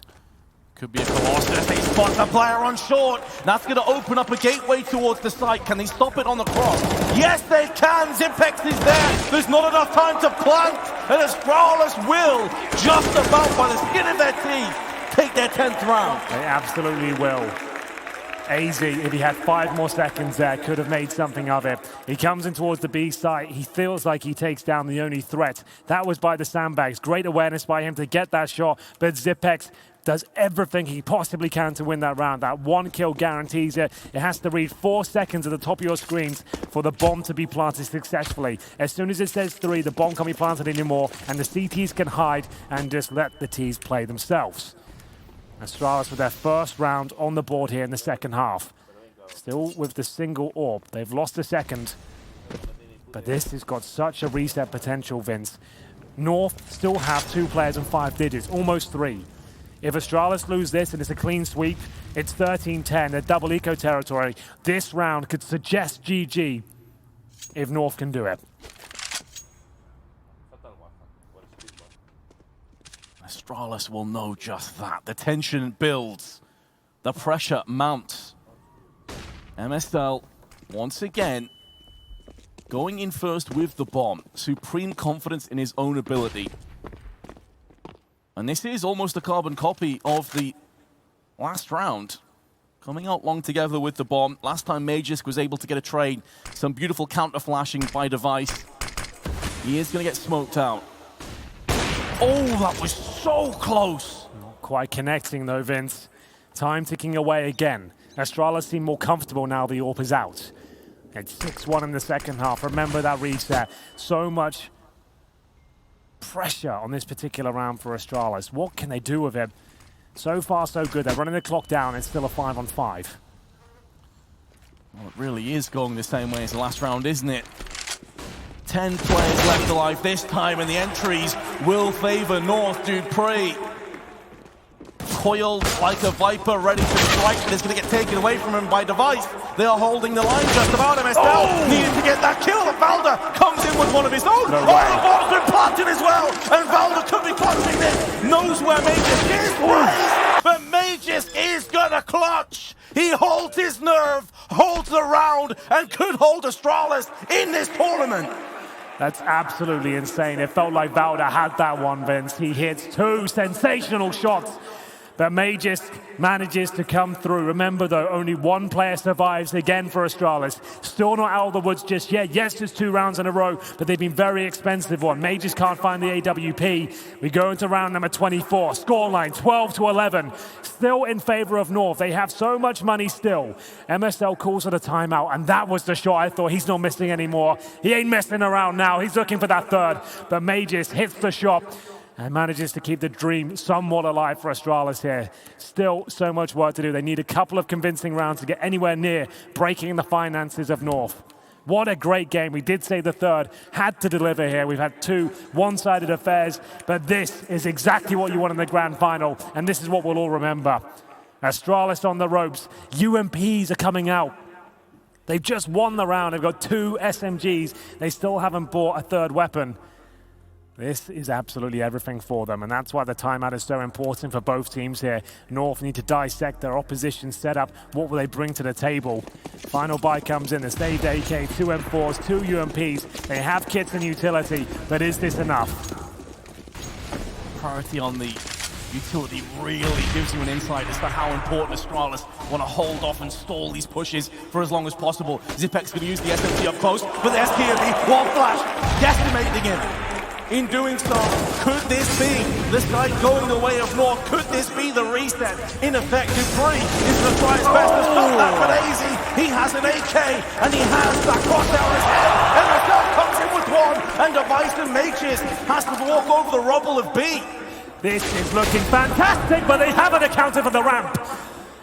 Is this enough from Magisk? He has to deliver here. He has to try and bring this round in their favor. Good grenade, it takes down MSL, but the bomb has been planted. He's still waiting for his teammates to arrive. All of a sudden, this does look possible. Improbable, but it is. On the table still for Device. And his factory partner's gone down, and AZ is going to get North to a 13-11 score. And Astralis are flat out broke. They absolutely are. 2 rounds away from championship point. And Astralis are force buying with $2,000. Scout, CZ, Adeagle, Armor. They are going all in, ladies and gentlemen. They've got to believe here. They lose this round, they're 14-11 down, and that's it. It's going to be over. It will give at least championship point to North. Glaive, very aggressive towards shore, finds no one, but he gets a ton of information here. AZ defensive position all the way back in spawn. They're aware of the prospect of that. They have to fall back, knowing they can now stack the A side with this little bit of intel they've gathered. It will be a long push from North. They're going to execute fully with everything they've got. Xyp9x, Dupree, and Device are aware of this, and Device has the scout. They're going in quickly. Could this be to their detriment? They're taking damage here, Vince. It's not a foregone conclusion that they win this round. Smokes, Molotovs, the kitchen sink being tossed in towards A, and Kiabi trying to see if maybe can land something through the smoke, and he has done just that. But Xyp9x, who else in clutch situations, stands tall, delivers 2 CZ frags, and forces North back. Oh my God, Valda from nowhere somehow gets 2 more through the smoke. Magisk now of it all to do. Remember what I said, they force sport here. They've got first stage loss bonus right now. They'll have second when they eventually lose this round. That means it'll be 14-11, and every player on the Astralis side will have $1,900. Do they force buy again? Do they take the eco and allow championship points to come in and try and grind out 4 rounds? That's pretty much the only way I can see it going. May just finds the AK, and he has no choice but to save that, surely. He cannot justify going for this retake. It would just be an absolute blunder of a decision here. He can't win this round, but he can drop next. He can drop the CZ. He can have the smoke. He'll have a little bit of cash, but he needs to hold on to this rifle here. He really does. I'm hoping that he's not setting up for some kind of prolonged retake onto the site, but as you say, without a kit, surely it's not possible. So CZ, AK, Magisk must be so frustrated. He hasn't had the level of impact that you'd want for Astralis. Dupree's been the main man. MSL 24-15. This guy continues to deliver in Stockholm. And I think it's safe to say, Henry, he has came back stronger. I think you're absolutely correct. The meme has been realized. It was the plan all along. He was just waiting for the opportunity, the right tournament, just before the major to what a time, step right? up. Yeah, what a time to start looking decent. That's amazing. 14-11, they're on the precipice now of taking everything here at the CORSAIR DreamHack Masters. They are looking so good. Who would have thought? Of all the maps, Vince, Overpass, they currently have an 8-2 lead on the T side here. One more for championship point, and Astralis have force sport. They've spent pretty much everything they've got here. Scouts, UMPs, CZs, last chance saloon. As the unpause comes through, North can almost taste the victory. It's been so long since this group of players has won a tournament. I think it was Epicenter in 2016 was the last time they lifted a trophy. But for now, Astralis will do whatever they can to deny him. AK for Magisk. A couple of CZs and a B rush from Nico and co. In they go. Flash is solid though. And the damage on top of Nico is going to leave a mark, but he's still able to deliver. Dupree with a CZ going to use the smoke. See if he can maybe stay alive a while longer. Glaive with that UMP is going to lay down MSL, and the bomb's gone with him. This actually, it could be quite interesting for Dupree, but there goes more.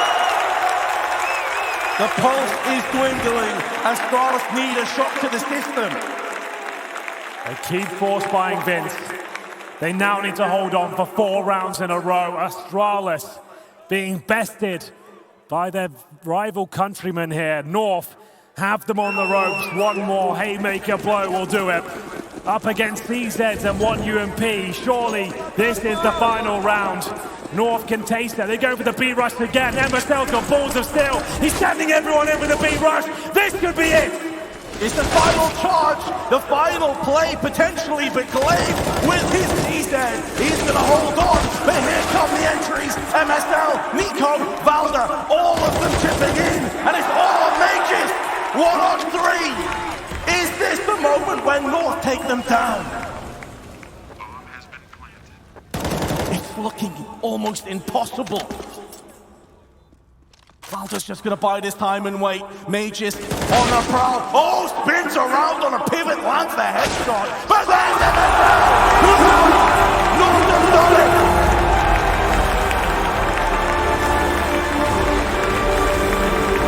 Who would have thought coming into this tournament? This group of unlikely louds going toe-to-toe with the world's best in the grand final. That's the storyline in itself. But North have done it in a 3-match grueling affair. They take them down. And ladies and gentlemen, I can't believe I'm saying this, but they've done it. They've taken them down. They'll shake their hands, and you've got to feel for Astralis. Absolutely sensational game there towards the end. It opened up with a 16-1 stomping. They then received equal treatment in the second, but in the third they showed they're an excellent squad, and they are going to be competitive in the world going forward. Amazing scenes here. Ladies and gentlemen, may I present to you your champions of DreamHack Masters Stockholm 2018. Make some noise for North!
against Astralis, and nobody gave you that idea here.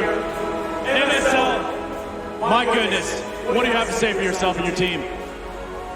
I'm speechless. I'm so proud of the guys and how we have played this tournament, and even when we got really far behind, we kept going, and yeah, we just have a really good team spirit, and we have worked hard, so I'm so happy it paid off. You go from 16-1ing this team to being brought to the ropes. It was a tit-for-tat fight. It was a Danish derby for everything that it is. My goodness, you've done it today for Denmark. You've done it today for North. Oh my God, tell me how you feel, man. You look overbearing. You look like you've taken a turn. Yeah, I'm so close to crying, so I don't know. Let it out, man. I'm just so happy. It's insane. Yeah, no words. No words. Let's move it on. Nico, how do you feel? You're the champion of the CORSAIR DreamHack Masters Stockholm 2018, buddy. I'm feeling thank you. Feeling thank you. That counts for something. Can you address this crowd? What? Address the crowd. Just what? Talk to the crowd. Thanks for the support, guys. Make some noise for your DreamHack Masters Stockholm champions, North!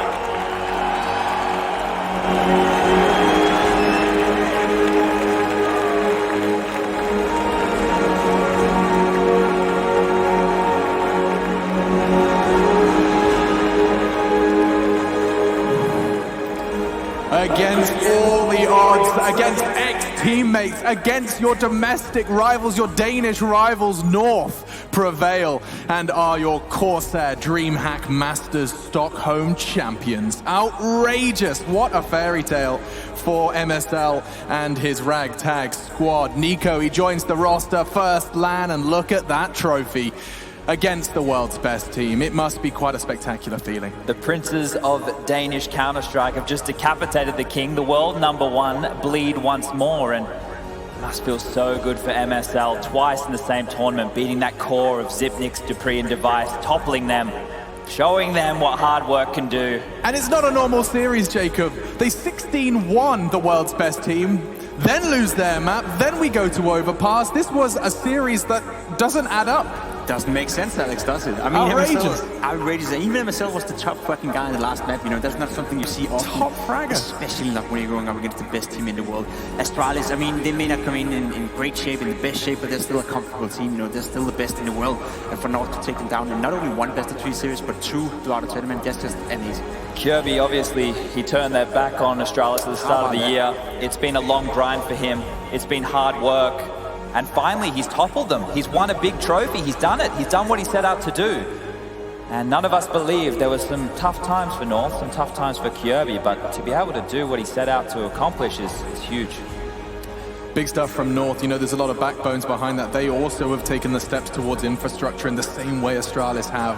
They have the support of the coach. They have the support of the psychologist. They have everything in between, and they have managed to do what many thought impossible. A huge victory for North here in Stockholm, Sweden, and all it does is just add another team to the list of hard hitters coming into what's going to be a very busy Counter-Strike month. Yeah, the major coming up now. We have North, you know, a team that potentially could go up against Astralis, could go up against the Na'Vi in shape, could go up against MIBI and win it, right? So another team in the mix of a lot of Danish teams as well. You know, Uptick, we didn't see the best of them here, but cementing themselves at least the second best team in Denmark and one of the top teams in the world. Yeah, North have shown themselves as a legitimate contender here. You have to think about the amount of maps they had to beat Astralis on. In these 2 series, obviously during the group stage, 3 completely different maps to what we're seeing here in the grand final. That shows testament to the depth of the map pool, the preparation that these guys put in, and just how good individually these youngsters can be. Add to that, they beat the #1 team in the world twice. They beat Na'Vi, who's the second best team in the world. They beat Mousebots, who's currently ranked #4 and #5 in the world, right? They beat all the best teams at the tournament, and they did it in style.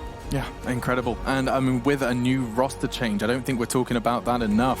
They do change their roster. They are a team that struggled to get through those playoffs, or even struggled sometimes with the group stages. You swap out a player and it seems to be a winning formula. They talk about this kind of family. They talk about this brotherhood, and it does seem to certainly be paying off at least here. See, I don't want to be the guy that says this, but I'm going to say it anyway. There's a thing called honeymoon within Counter-Strike players, and I'm not going to take... Let them get off the stage before you start There's nothing to take away from this North performance, but there is something to be said about having a new player into your team, having that new motivation, having that new hunger, and especially for a guy like MSL, who all of a sudden has to play a complete new role as well. He seemed very motivated, very driven throughout this tournament, so it's going to be highly important for North to keep that momentum driving. Otherwise, they're not going to be a contender, right? So North have shown they have the potential now. Question is, can they maintain it? Well, that's the key for me. It's not necessarily the new player coming in and being a star within his own right. It's what it's done to MSL. Now, sure, on the AWP, it's not something we normally expect to see, but the way that he played it as a utility, following in the footsteps of what Liquid have done in recent times, they're showing that 5 riflers can work, and using an AWPer merely in a position where he knows he can be, just used as a utility. Yeah. It works. It's a formula that works. So props to him. I think it's... I'm going to say this. In terms of this map, if you get rid of the first 2 maps, they're both blowouts. They're both dominated.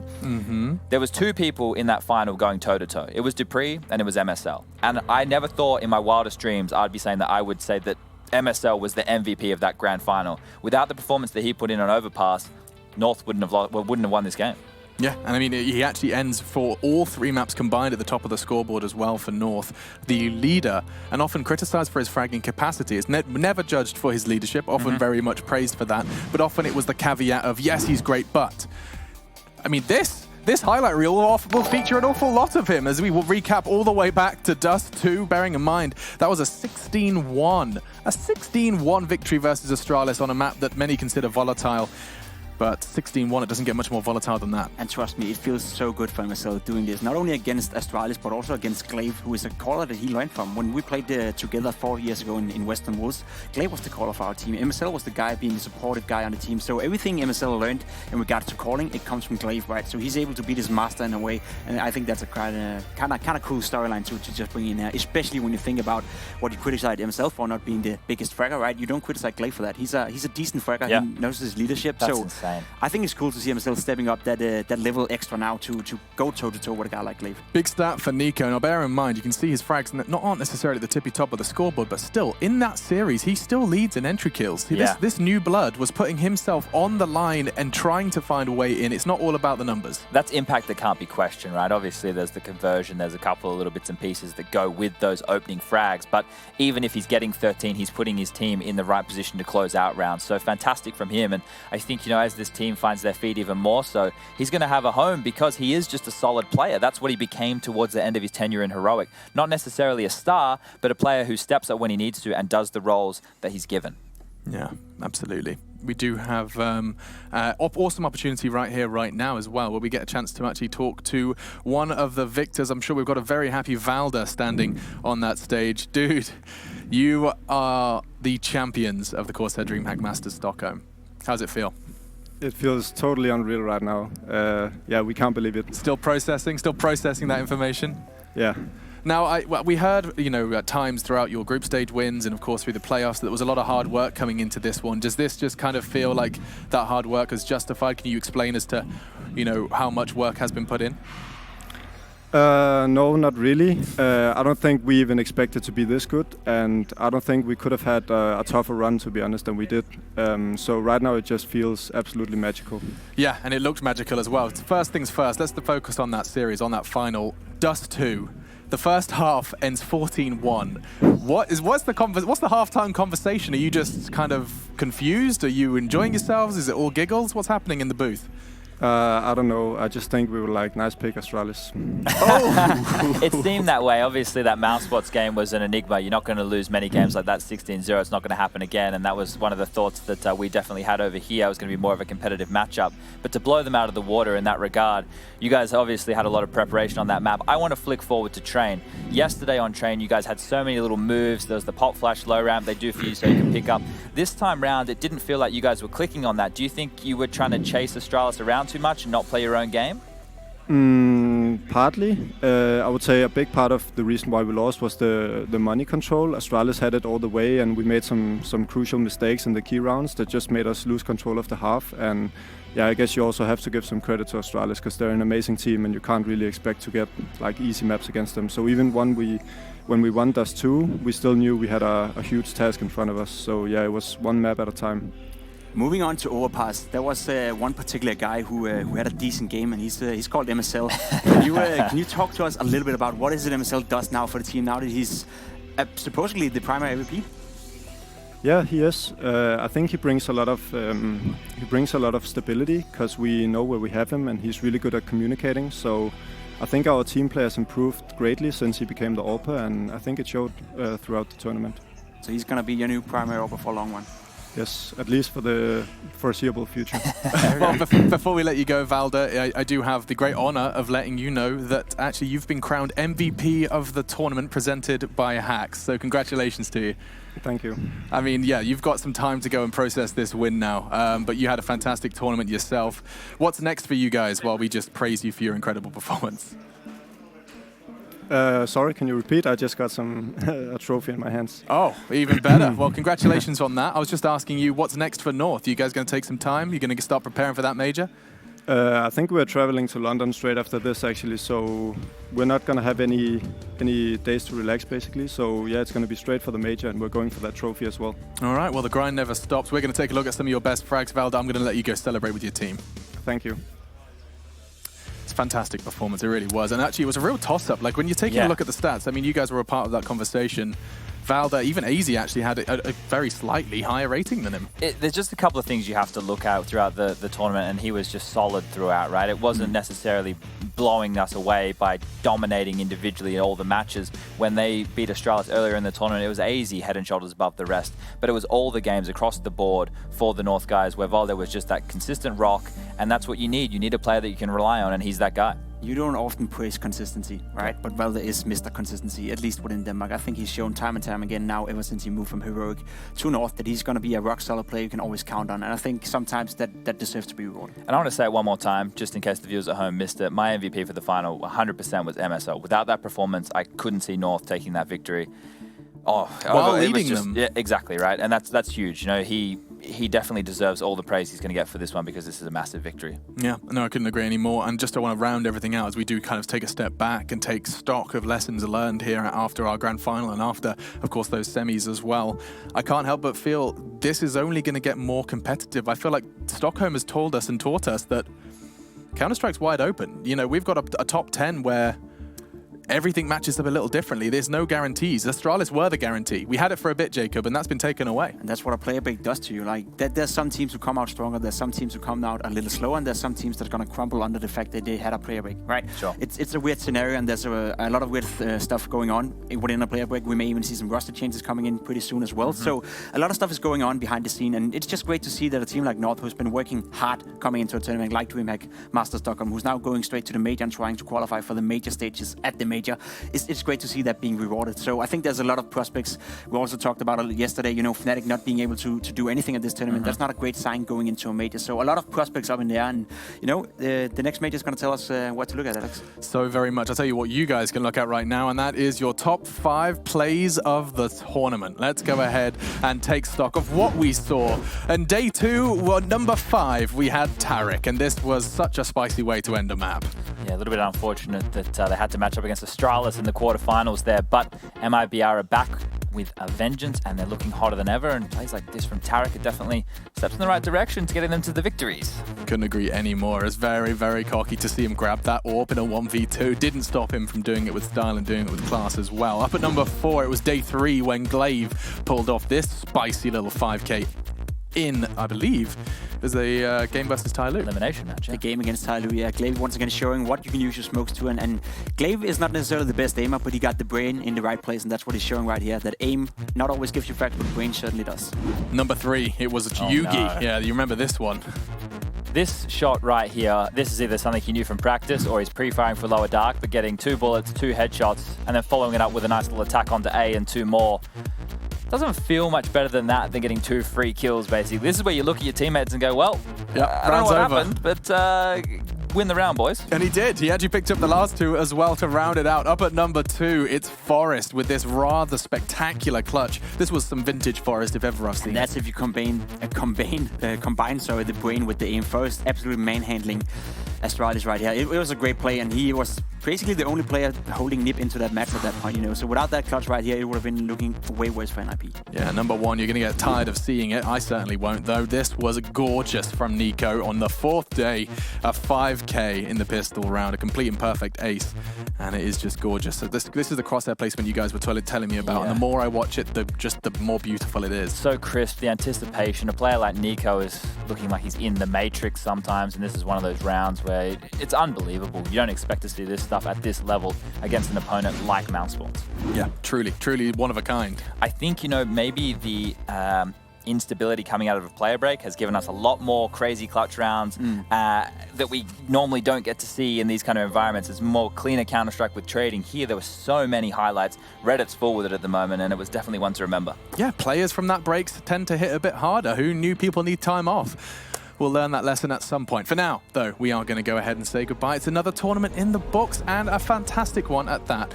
Gentlemen, thank you so much. It's been a pleasure sharing this desk with you, and thank you to you guys at home for enjoying this adventure with us. Your champions, of course, their DreamHack Masters Stockholm are North. I've been your host, Machine, and your sponsors that made this all possible are CORSAIR, Monster Energy, Asus ROG, Hacks, and Fortum.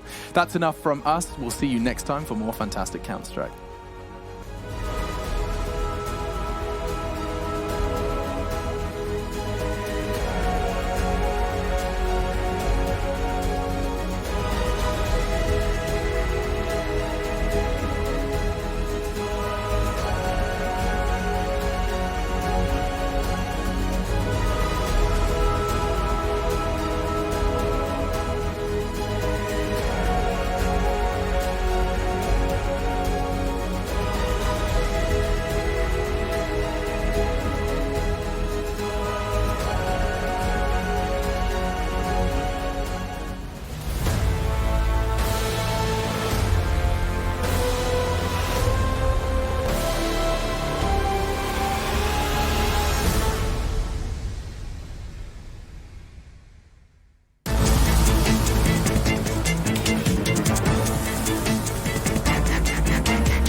Place your bets at gg.bet.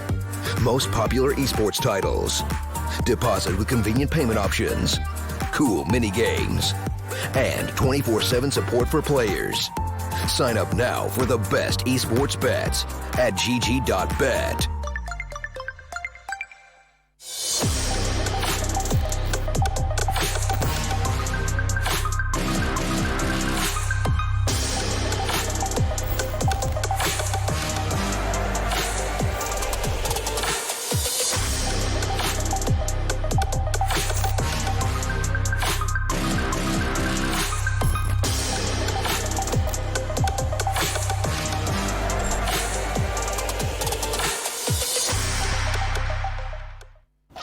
Sick of losing at your favorite computer game? Fortune introduces the Super Socket. Always hit your opponent when firing. Never die in-game again. Instantly improves the win-lose ratio. It's never been easier to win. Innovative switch technology enhances the incoming power up to 50%. Actually, the Super Socket isn't real. But without power, gaming wouldn't be real either. Think about it.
on camera. I want to hear you here. Yeah, you gotta get that home team advantage, right? Definitely.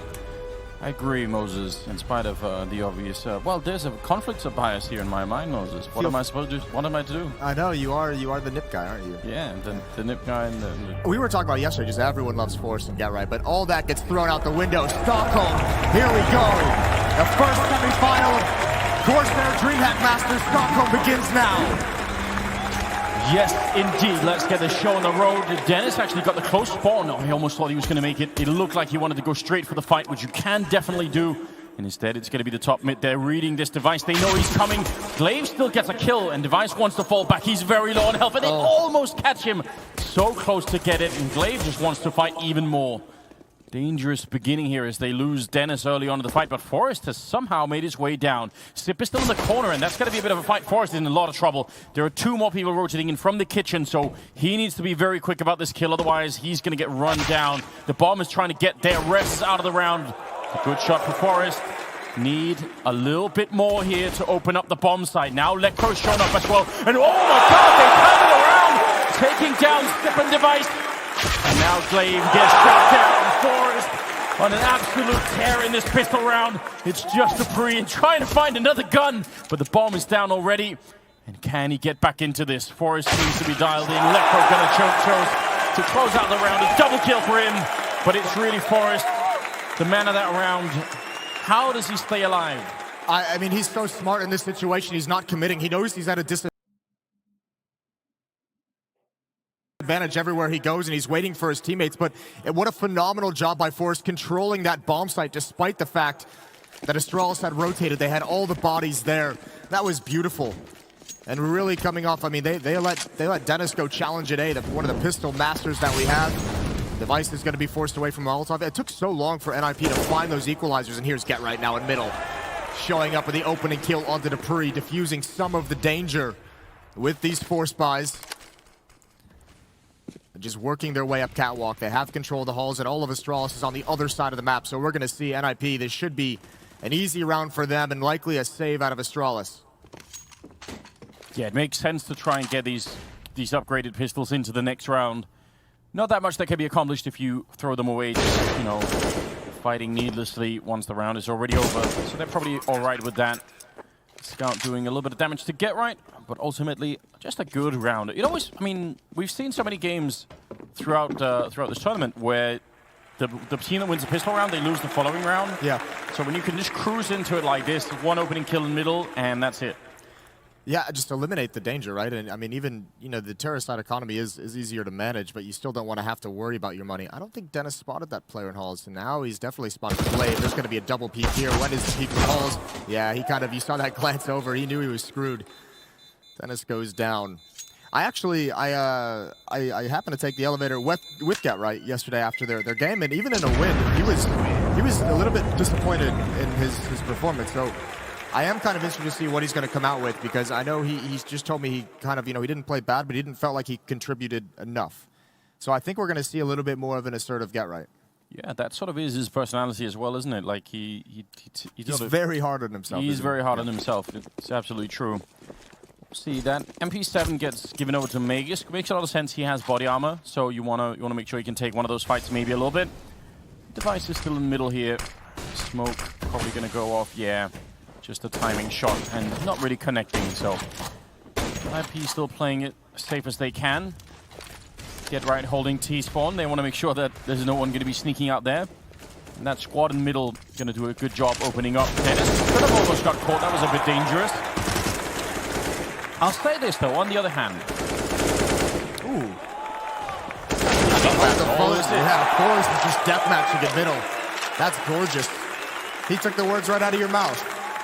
Yeah, because I was going to say, the way that Dennis is jumping around that corner, I'd say you shouldn't do that. But actually, I want Dennis to do that. I really want Dennis to play that kind, because he seems to be more comfortable with it. Like, just slightly crazy, slightly out of control, and somehow it works when he does it. So I think he should keep that up.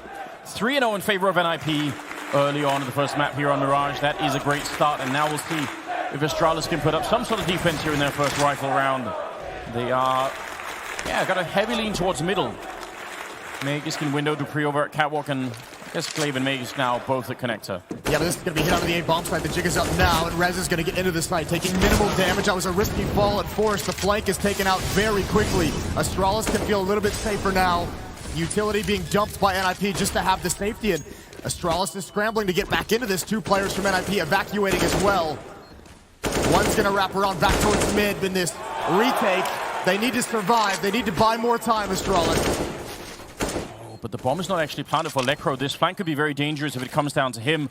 We'll see how it works out. He's going to be there so quick that he actually catch one of them. That's big news, and now they're in trouble. They just want to fall back, and they're getting caught. Lekro continuing and almost getting that spray on Glaive. Left at 14 health. What a great hit here for NIP. They might even be able to catch him. You could see Dennis really trying to find. Instead, it's going to be get right from the window, taking down Glaive, and that is a high-powered strat coming out from NIP. Almost no signal time for that A defense. And there's a reason why they go for that kind of a play. It's that round where Astralis, yes, they have a buy, but they don't have the utility. They don't have all the nades necessary to kind of slow those sorts of plays down. Not a lot of counter utility, and obviously it's another round as well where even if you take some losses getting into that bomb site, NIP knows Astralis won't have kits, and if they do, maybe just one. So as long as you get that bomb planted, you apply a lot of pressure to Astralis. Great start to the Ninjas.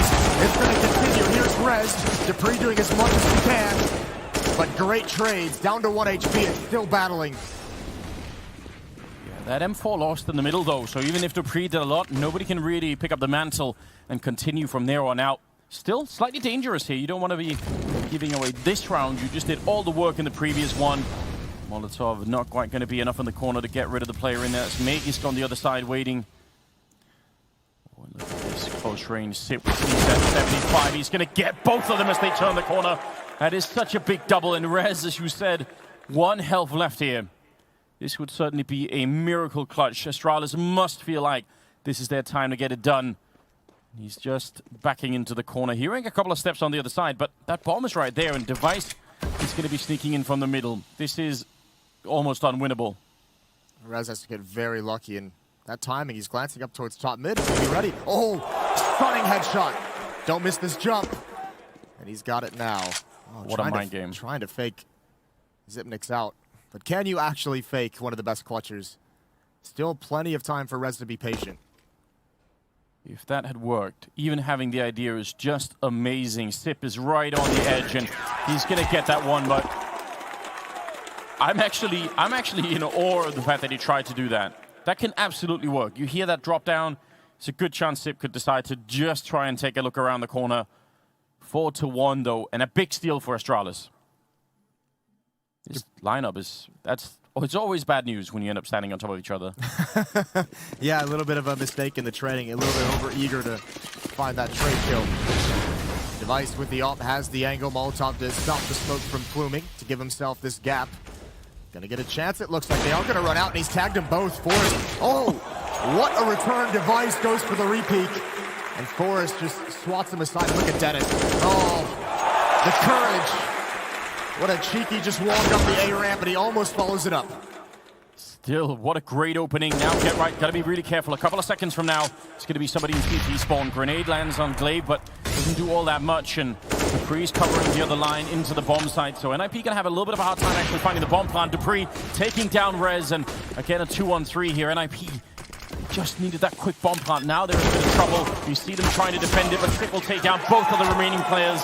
And Astralis bounce back into the round, surviving with 3, including that AWP. So still making it work, but you see how cold Forrest is after getting leg shot? Just standing still waiting for it. Yeah, just waiting for that repeat, and it's not a repeat he's going to get every single time. I think normally Device just is happy with that opening kill. Went for more, but nicely done from Zipnik. This round was on a huge edge. It could have swung easily in the favor of NIP, just maybe one more critical kill at the right moment. Finding themselves into that bomb site, not even able to get the bomb down. So Astralis just barely hang on, but they're in a good spot right now. The kind of play that Dennis was making in that round, I feel like Astralis should have a conversation about that in this timeout and just say, let's remind ourselves that that's going to happen. If Dennis is in that mood and if he's got the freedom from the NIP side to do that, he is going to be walking in and he'll be in a place that you won't expect. So just try and be a little bit more alert because it's going to get crazy. Yeah, and if he wins that fight, if he wins that duel when he just walks up, that follow-up, I mean, the round is essentially over there. Lekro is going to get line, and they do line up for him, but Doesn't recover in time. Forrest. He wants to take this fight as well, and there's one player crouched there. Oh, Glaive, that jump up. Great timing out of it for Glaive, and he does it again. Repeatedly, Glaive is able to hold down the fort for Astralis. Every single opponent in this event they've gone up again, Glaive has been able to shut them down at crucial points. Yeah, he's had maybe one of the best tournaments of his life, and probably was the MVP for that quarterfinals yesterday on the Astralis side. Get right. Oh, that's a great kill to try and get back into it. Him and Rez still have a lot of time to work with. Flashbang to make the jump down, but that smoke is going to slow him down quite a bit. The bomb, of course, is on the other side of it, so eventually they're going to have to make their way here. Because Sip is still worried about somebody being in B, so he's quite far away from the rest of the team. So, to some extent, NIP could win this isolated 2-on-2 on the A side of the map and still make it work. Not impossible. It's just Rez who has to take the next action. They know where Get Right is. And Device kind of has the safety net. He's pushed in towards Palace. Zipnix is starting to push up in those B halls, but Device can stay there just with relative safety. And you can let him into the A bomb site at this point as well. Even if Dupree misses a shot, he doesn't have to go for the repeat. Even though he's smoked off, this isn't an issue. Does Get Right realize where Device is? Does he read this play? It's so difficult. Now they spot him. Now there's a chance for NIP. Absolutely. Sip is coming up in the connector really close by, and Rez, you can tell he's thinking about the timing. He knows someone's going to be there eventually. The bomb is down, yes, but that smoke is going to go away any second now, and Astralis is going to go for the repeat. Dupree with a really great kill there, taking down Rez. And now Get Right. 1 versus 3. 35 health, and I mean, he doesn't have that many spots to stand on. They're going to find him really quick. There's one good headshot, but now he's in trouble. They're both going to be coming for him. A little bit of a pistol throw there. Trying to see if he can make somebody out. They're going to double peek him, and turning around with the kit is Dupree, and they will have enough time for the defuse. So some of these rounds are really close. I feel like NIP are all the time keeping the pressure up and not allowing Astralis to build a massive economy, but they'll be good enough to buy in this round regardless. A 4-3, and the Danish side winning 3 in a row here. Yeah, nice recovery from Astralis off the back of that. That round with Dupree having the only M4, a double kill for him, and they turn it in their favor with just the Deagles after that. Still a small lead and a half buy coming out of NIP. The losing bonus building up. The plants are helping, and I think that's the big thing for the Ninjas is they have they have gotten some plants. 2 rounds they won, they just get that one there. That extra $800 is going to help out. Next round, another buy will come in. They would love to do some damage here, though. 2 or 3 kills. It is interesting seeing one op on the Astralis side and not being in Device's hands. He's passed it over to Dupree. There's a duel with the Deagle that doesn't go his way, but that attention has allowed NIP to get some progress up Catwalk, and Device might have a tough time getting out. Yeah, you can see he was worried about that situation. Actually, Get Right sneaking in behind. He's really close. There's one guy right behind him. He somehow walked past 2 people. And did he just get spotted? I think maybe he did inside of the bomb site. I think Megis has a pretty good idea what's going on. And that's such a shame. I mean, it was a really good look into the bomb site area. I guess it was like a spy operation going on there. Vintage Get Right. Yeah. Finding ways to get places you should never be allowed. It's all tied up 4-4. The AK is coming back out. Forrest is going to have the op.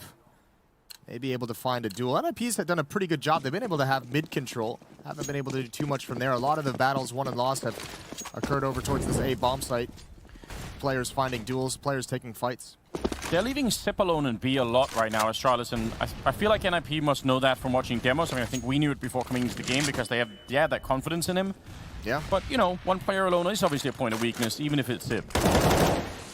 I mean, he's probably the best bomb site anchor we have in Counter-Strike. He is just so smart the way he plays these. Now Device is rotated over. Confident Dupree with the AWP watching towards top mid, and Glaive peering towards underpass. So they have the knowledge there's no presence from the Ninjas in middle. Yeah, Magisk all alone at A is the crazy part. With how much just timing contact plays NIP have done, they're more than willing to put Magisk there alone. I was going to say, that's such a change in the setup. Grenade, but an instant reply from Get Right. Going to be taking down Dupree. So even if they took some damage, they're going to be fine with that whole situation. And Sip with a great return on Dennis. And he's continuing to look into the hallway and seeing nobody else there. So now they're on a bit of a timer, NIP. If they want to make this work, they've got to be quick about it. 45 seconds. Rez taking more grenade damage. Meg is still on the bomb site, and an IP stuck a little bit of top mid. Device now going to be walking into it, going for that fight, and looks like he could have had it, but Electro will get it instead. Now a 2-on-4, and are they going to swap back to the B bomb site? It's a perfect call right here for NIP. Very smart, and that's going to win them the round just based on that. Yeah, just a great job from the Ninjas applying enough pressure to the A bomb site to pull Zipnix away. Magisk felt the pressure, and that's one of the, I guess maybe not a problem, that's just one of the products of having Magisk all alone at the A bomb site is so many different choke points. When your teammates start falling in mid, you start to really feel a lot of pressure because there's so many different areas and you can't cover them all and you don't have a comfortable fight anywhere. So you do get a little bit antsy. You do call people over, you know, ahead of time before you really know what's coming. That'll get NIP their 5th. This is a very nice showing for NIP on their offensive side. Yep, they're doing an excellent job. I was getting a bit worried losing 4 on the row, but again, they're playing on the T side, so the fact that they can sort of continue this and put pressure again on the Astralis economy is great news. We'll see if it's going to continue to pay off here. They do have enough for the rebuy on the Danish side, so I guess that is slightly good news, although Device kind of low on health. And I'm kind of surprised that Device didn't win that fight against Lekro in the middle. It looked like he had like a couple of milliseconds advantage, which usually is enough. It's kind of cool. I mean, the Ninjas gave Astralis a taste of their own medicine. They got, you know, that opening pick in mid. They almost had a 2-man advantage. Forrest just missed a small shot with the AWP, but then they hit that pause button. You saw Glaive got lowered into peeking mid for some information, maybe trying to get a sneaky kill. Device follows it up with another similar play on Catwalk. And if he's able to get a couple more frags out of that, that opens up the entire map. The ult back in Device's hands now, and free mid controls. Forrest spots the shoulder. That's Glaive going for a peek, and 2 players, Dupree and Zipnix, are going to be in ladder room. They're waiting to pounce. This could be an interesting crunch on mid. Yeah, we sometimes forget how good Forrest can be with that AWP because we don't always see it. But it is really remarkable. Mid control, not really being contested yet, although they can, Astralis, if they get the timing crunch on it. Flashbang is absolutely perfect. And Glaive, no chance this time. Gonna get taken down by Lekro. That's a sneaky play from Glaive, and we see it work out a pretty decent amount of times. Just Lekro way more aggressive than he expected of getting in. Glaive catches that flashbang, and now Lekro's got a great sight into that A bomb site. Dennis once again dueling in these B halls, staying a little bit farther back, has taken some small damage, and once again, here it is, this slow pace from NIP. Astralis having a tough time dealing with it. They've got everyone in the right position, and now Magisk feeling again uncomfortable over at A. Yeah, and that's drawing everybody here while the bomb is making its way to the B bomb site. Dupree is now realizing something might be up. That grenade is going to confirm his suspicion as well.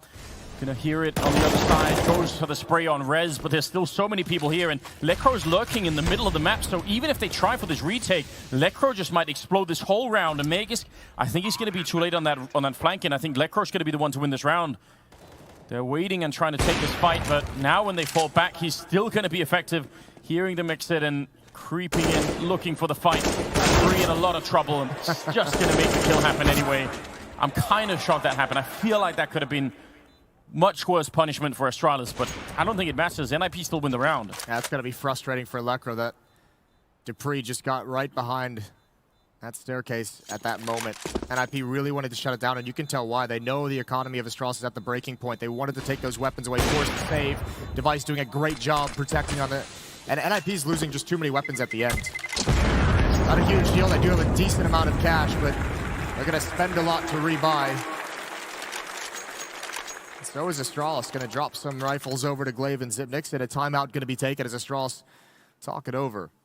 NIP, did you expect this coming in this morning? I know we all kind of had that romantic, this would really be cool here in Stockholm if this could happen, but did you actually believe? I don't know. I was definitely expecting that Astralis would be the team to be sort of in a high-powered position. I feel like sometimes NIP have slightly slow beginnings to best of threes. So this is just exciting. I mean, this is one of those things where they probably do feel pretty pumped up. You saw them at the intro when they were on the stage and the crowd was, you know, cheering on. I imagine that probably does get the adrenaline pumping. Like, it's hard to be sleepy when you get into the booth, right? Yeah, it really is. It really is. Well, bare bones utility for Astralis. Actually, they have a decent amount. They bought some up right up at the end. Glaive is a little bit hurt, so is Device. One kit on Magisk. But all in all, a pretty solid buy from Astralis. It's the last one they have if they can't win this, and NIP is applying a lot of pressure right now. This could be a great first half for them. I think I saw a stat. I think it was Peter from HLTV who tweeted out that like Astralis is like something crazy. Like they average like a 11 rounds on their CT side on Mirage. In this event, we've seen them have, you know, remember against Tyloo put up 12 rounds on their offensive side. Yep. And NIP now shutting down Astralis defense as well. This is very uncharacteristic on this map for Astralis. Yeah, they're running into some trouble here, and it could definitely cost them. They have a lot of presence in mid, and NIP were actually set up expecting the top mid push. They were waiting with 2 people there in case that Glaive was going to continue on that little adventure. But if it turns into a B push, Dupree and Sip should have a very good chance of shutting this one down. They don't have all the grenades they wish they could have, but still, one good time flashbang and it might all be over. Sip is ready and waiting. Easy kill on the first player, tries to pull back down. Now the follow-up grenade and Dupree with a headshot, taking down Rez. And you see the trouble now for NIP is they've slowed down so much that more people are going to be coming in. They want to fight their way through. Glaive has shown up as well, and yep, they are getting completely crunched up in the hallways. Good AWPing from Forest, but it's just a little bit too late. And another round here for Astralis, not letting NIP get away with it, and that actually does a lot of damage to the NIP economy. Now the question is, would they force behind this? They could get like, what, 2 Galils, 2 AKs, and not much else. Yeah, I mean, you go back to that round where they were chasing for the weapons, right? You can't really fault them for that decision, but I mentioned it, they just lost way too much. 3 AKs went down to the floor in the pursuit of those last couple weapons from Astralis, and this is the product of that. You're exactly right. They were on the edge. Just going for Deagles. P250 on Get Right with armor. That's a nice setup from Astralis that previous round. Xyp9x and Dupree played that perfectly, and because Astralis had mid control that was never forced back by the Ninjas, that quick push-up catwalk to wrap around just had so many defenders there. This one should be relatively easy for Astralis without armor. Yeah, it's that word should, Moses, that yeah. That always leaves you wondering. You never know with these when you have this many Deagles on the board, right? You never know if someone's just going to get that really nice, fortunate long-range 1 Deagle like that. Lekro. We know his Deagle is nasty, and he's just giving us one more highlight to add to the frag videos. Ooh, and that's the boost into the window with the P250 Glaive going down to Get Right. Now a 3-on-3, and Astralis probably trying to keep the focus in this round, because if they let this one go, NIP are going to probably run away with this first half, at least the rest of it here. Magus getting the kill on Get Right is obviously important. That also tells them that he's back out of the window, so they have to worry a little bit less about that. Forrest and Lekro now waiting in the middle of Magus. 3rd kill of the round for him. Finding these unarmored targets, and Lekro hoping, but not being rewarded for that wallbang attempt. Sip will take him down instead, and 6-6 tied up here. This is, in terms of a semi-final, Moses, this is what we want, right? Yeah, this close game, close beginning. This is delivering on a big way right now. Early, but the crowd getting into it. AWP in the hands of Forrest again. AKs to surround it. Astralis switching into that double up. Device and Dupree with those. Device going to be on catwalk. There's only 1 player here from NIP, so I doubt he tries to cross over at the moment. Glaive is close up, and actually he does go for it. Spotted the pressure in middle. Glaive's going to have to retreat and fall back, and he does get away. That's a wise decision. NIP wanted to take advantage of that, but they're going to be happy simply with pushing it back. Great utility, though. Phenomenal nades, and even the Molotov to follow up onto Rez, but it doesn't matter because Lekro's found the kill. Again on catwalk. They were shooting a Device even through the smoke. They had an idea that he was going to be there. Maybe somebody did spot him after all. Flashbang. Not quite over the wall, in fact. He did nothing to Get Right, and he's going to get the kill on Sip. There was an attempt from inside the bomb side. Maze trying to set that up, but wasn't really successful in doing it, and Get Right is ready for more. Didn't quite catch that, but 1 bullet would have been enough to get rid of Glaive, and still a 3-on-5 right now. NIP looking to take round number 7. It is looking amazing right now for them.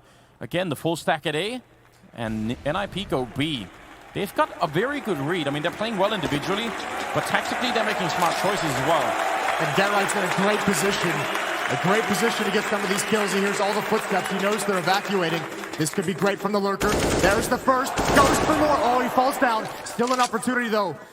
Glaive can't get away. He's trapped up top. Get Right needs to commit to this quick before Glaive's teammate can get into it. And there it is.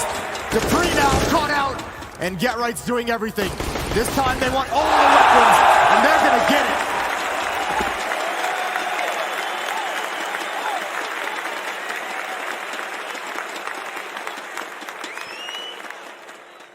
This next round would have been a full buy with absolutely everything for Astralis if they could have kept those rifles. They had money on 3 people and not on 2, so stealing those rifles away is massive here for NIP. It's such a great job. Now in round number 14, you see the C-set 75s. One of them is on Glaive, so that's fine. Magus, this is something we haven't seen before from Astralis. They've tried the top mid push, but he's just going to execute Rez up there. You do like that, because remember, the criticism of Astralis, last year while they were still very good, was they just didn't have an X factor. They didn't have someone who was going to make a play like that to really kind of get you out of a funk. Magisk has been that player. Finding another kill here to give them an advantage, and just as the smoke clears, Dennis is going to be frustrated with that. He's going to be wondering how he was spotted. Astralis this time have the stack at the right bomb site. Going to be tough for NIP the whole way in. They're going to have to put on a lot of pressure. They can Molotov Glaive, and that's what they're going to try and do. So he's going to be under a bit of pressure. What a shot from Forrest. He hardly even had the AK up for 3 takes 2. And Glaive running out of the fire to get that one. Device will end the round. And Astralis now 7-7, tying up the scoreline. I feel like right now, Astralis are just happy to not have fallen completely behind. Their economy's been so shaky throughout this first half. If NIP just put a couple of more rounds on the board, I think that's it. This is a great half from NIP. Yeah, Astralis is doing their best cliffhanger impression this whole time, having they just barely holding on and barely staying into it. There's a couple times where if they had been reset, it would have just launched NIP into a huge win. Here we go, though. Another play towards mid. Glaive getting aggressive, and if he goes through this smoke, he's going to find out that there's no one mid. Zipnik, one more time, is going to be called upon in this half to defend, and this could be a nightmare for NIP. Could be, but one good shot through the smoke, and this bomb site is in a little bit of trouble. The Kree is kind of behind, and it is a headshot on Sip, but it's from the Galil, I think, on the other side, so didn't take him down. Big difference. Yeah, but they heard, Dink with the Galil and that AK firing. They know there's at least 2 here, and they're just poised. All of Astralis are starting to rotate. This is going to be very tough for NIP. One more time. Dupree can only get 1. There's Zipnik, but he's dropped as well. They've managed it, and now they're in. Very questionable positions for Astralis. Both of them standing underneath the drop there. That's so dangerous to do. Device and Magisk obviously have to fight for it here. A 2-on-3. Molotov is going to buy a lot of time for them. They can't really challenge it. And going out the window is almost suicide when there's 3 people waiting on the other side. So what are you supposed to do right now? They've got a single flashbang, and I don't know, it'd have to be the all-time greatest flash to open up this bomb site, I feel like. Great flick from Device. He can't make it out. Magisk getting 1, and he can't follow it up. Get 1. Norman in 8-7 in favor of NIP at halftime, and we check in with Stunner. Oh my goodness, it would appear as though the Ninjas in Pajamas are putting on one hell of a show here for every suite in attendance. And if you didn't know, the Asus ROG VIP sofa is up for grabs early on in the morning today, and I'm going to make that happen for someone in this area right about here. Ready? You ready? You better pray to Thor. I'm going to make this happen. All right, come on down. You get to join the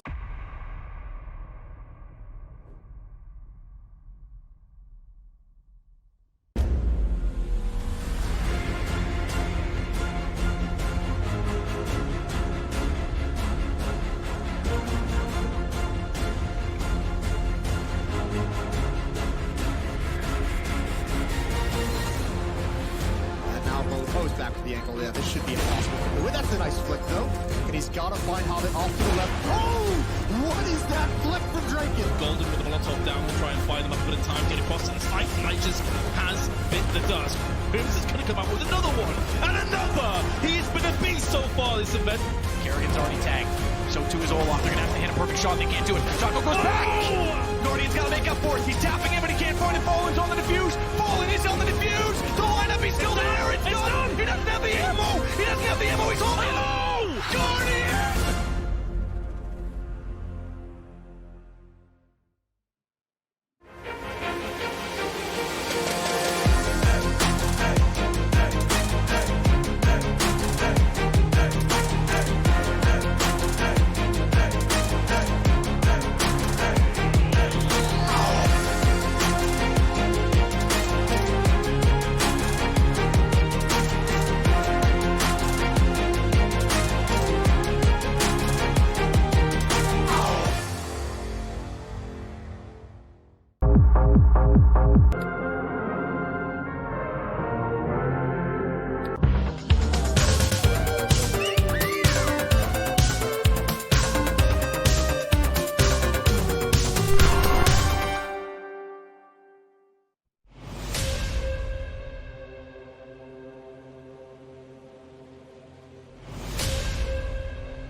if there was a DreamHack PC? What if we told you there is?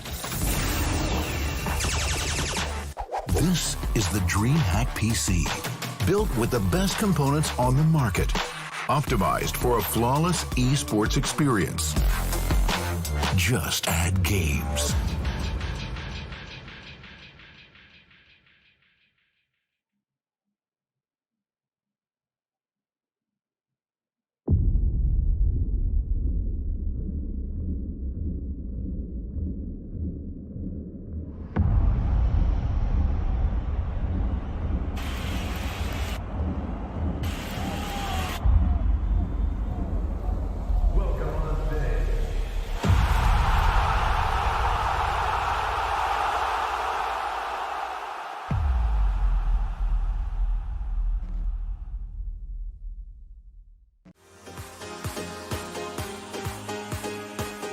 Well, DreamHack for me is like, the community, the people, so I really like it. It's like everything for me. DreamHack to me is a chance to kind of get away from the normal world and just have a nice time with people like you, because everybody here is practically gamers, so you can just have a great time in game. DreamHack to me is a wonderful place for people to meet. It's also a place of innovation. You get quite a bit of the latest tech and also the latest games, and I love games. My favorite thing about DreamHack is how big the esports scene has become. Just sitting in like a sea of people, just watching a tournament together. It's amazing. Probably the music on the main stage. It's really good. Everyone just jumps like, it's awesome. Cosplaying. I'm not cosplaying right now, but I was cosplaying the other 2 days, and that's the best thing about DreamHack to me. But you get to get the luxury seating. Congratulations. I think this place is ready to make some more noise for the ninjas in pajamas. Well, some lucky fan gets to enjoy the casting couch this summer. Yes, indeed. And that arena was pretty early, and there's just so many people in there. And then you can just hear they love it when NIP win every single round. This is going to be exciting. I like talking about Astralis mistakes because don't make that many. But I think having two people under the drop like that, one was a truck and one was under the window, I think that's a mistake. I mean, I think, yeah, it is tough. Well, it's always tough to tell. Obviously, it fails in that one, right? If Dupree's able to get a second kill, like they weren't looking at him, they did respond very well. He had a chance to build up on 2. But yeah, it can be difficult to pull off. They do not make too many mistakes. Lekro is calling for an IP, right? He's the in-game leader these days. Yeah. And that was, you mentioned it, that was actually a very good tactical T-side for a player who not many people have, written off as, oh my lord. It helps when Force is hitting shots like that. He's doing so good with open spaces. There's no one in CG spawn though. Astralis is going to get into the bomb site, so thank God Force gets that kill, and actually Device is in trouble as well, but he finds the frag on Electro. Force needs to win that, and he does. He's almost unstoppable.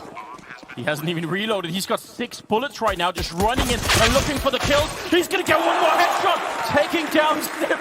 Still has not reloaded. He's... Oh,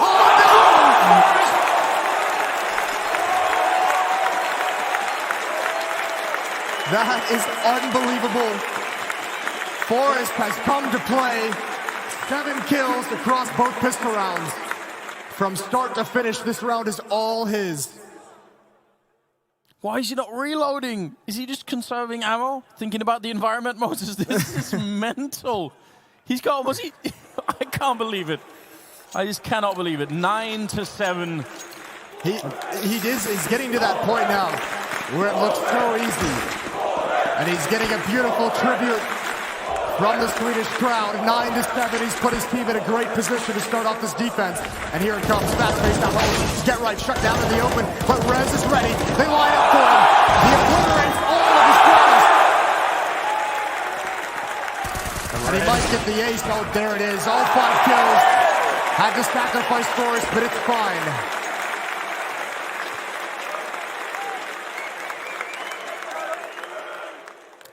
That was what, 4 people coming out of the apartment or apartments and nobody checking that corner. That is, I mean, they were obviously thinking that first kill was it, maybe, or like they could maybe get down there, yeah. But still, 10-7, man. This is such a great start for NIP. They've got it.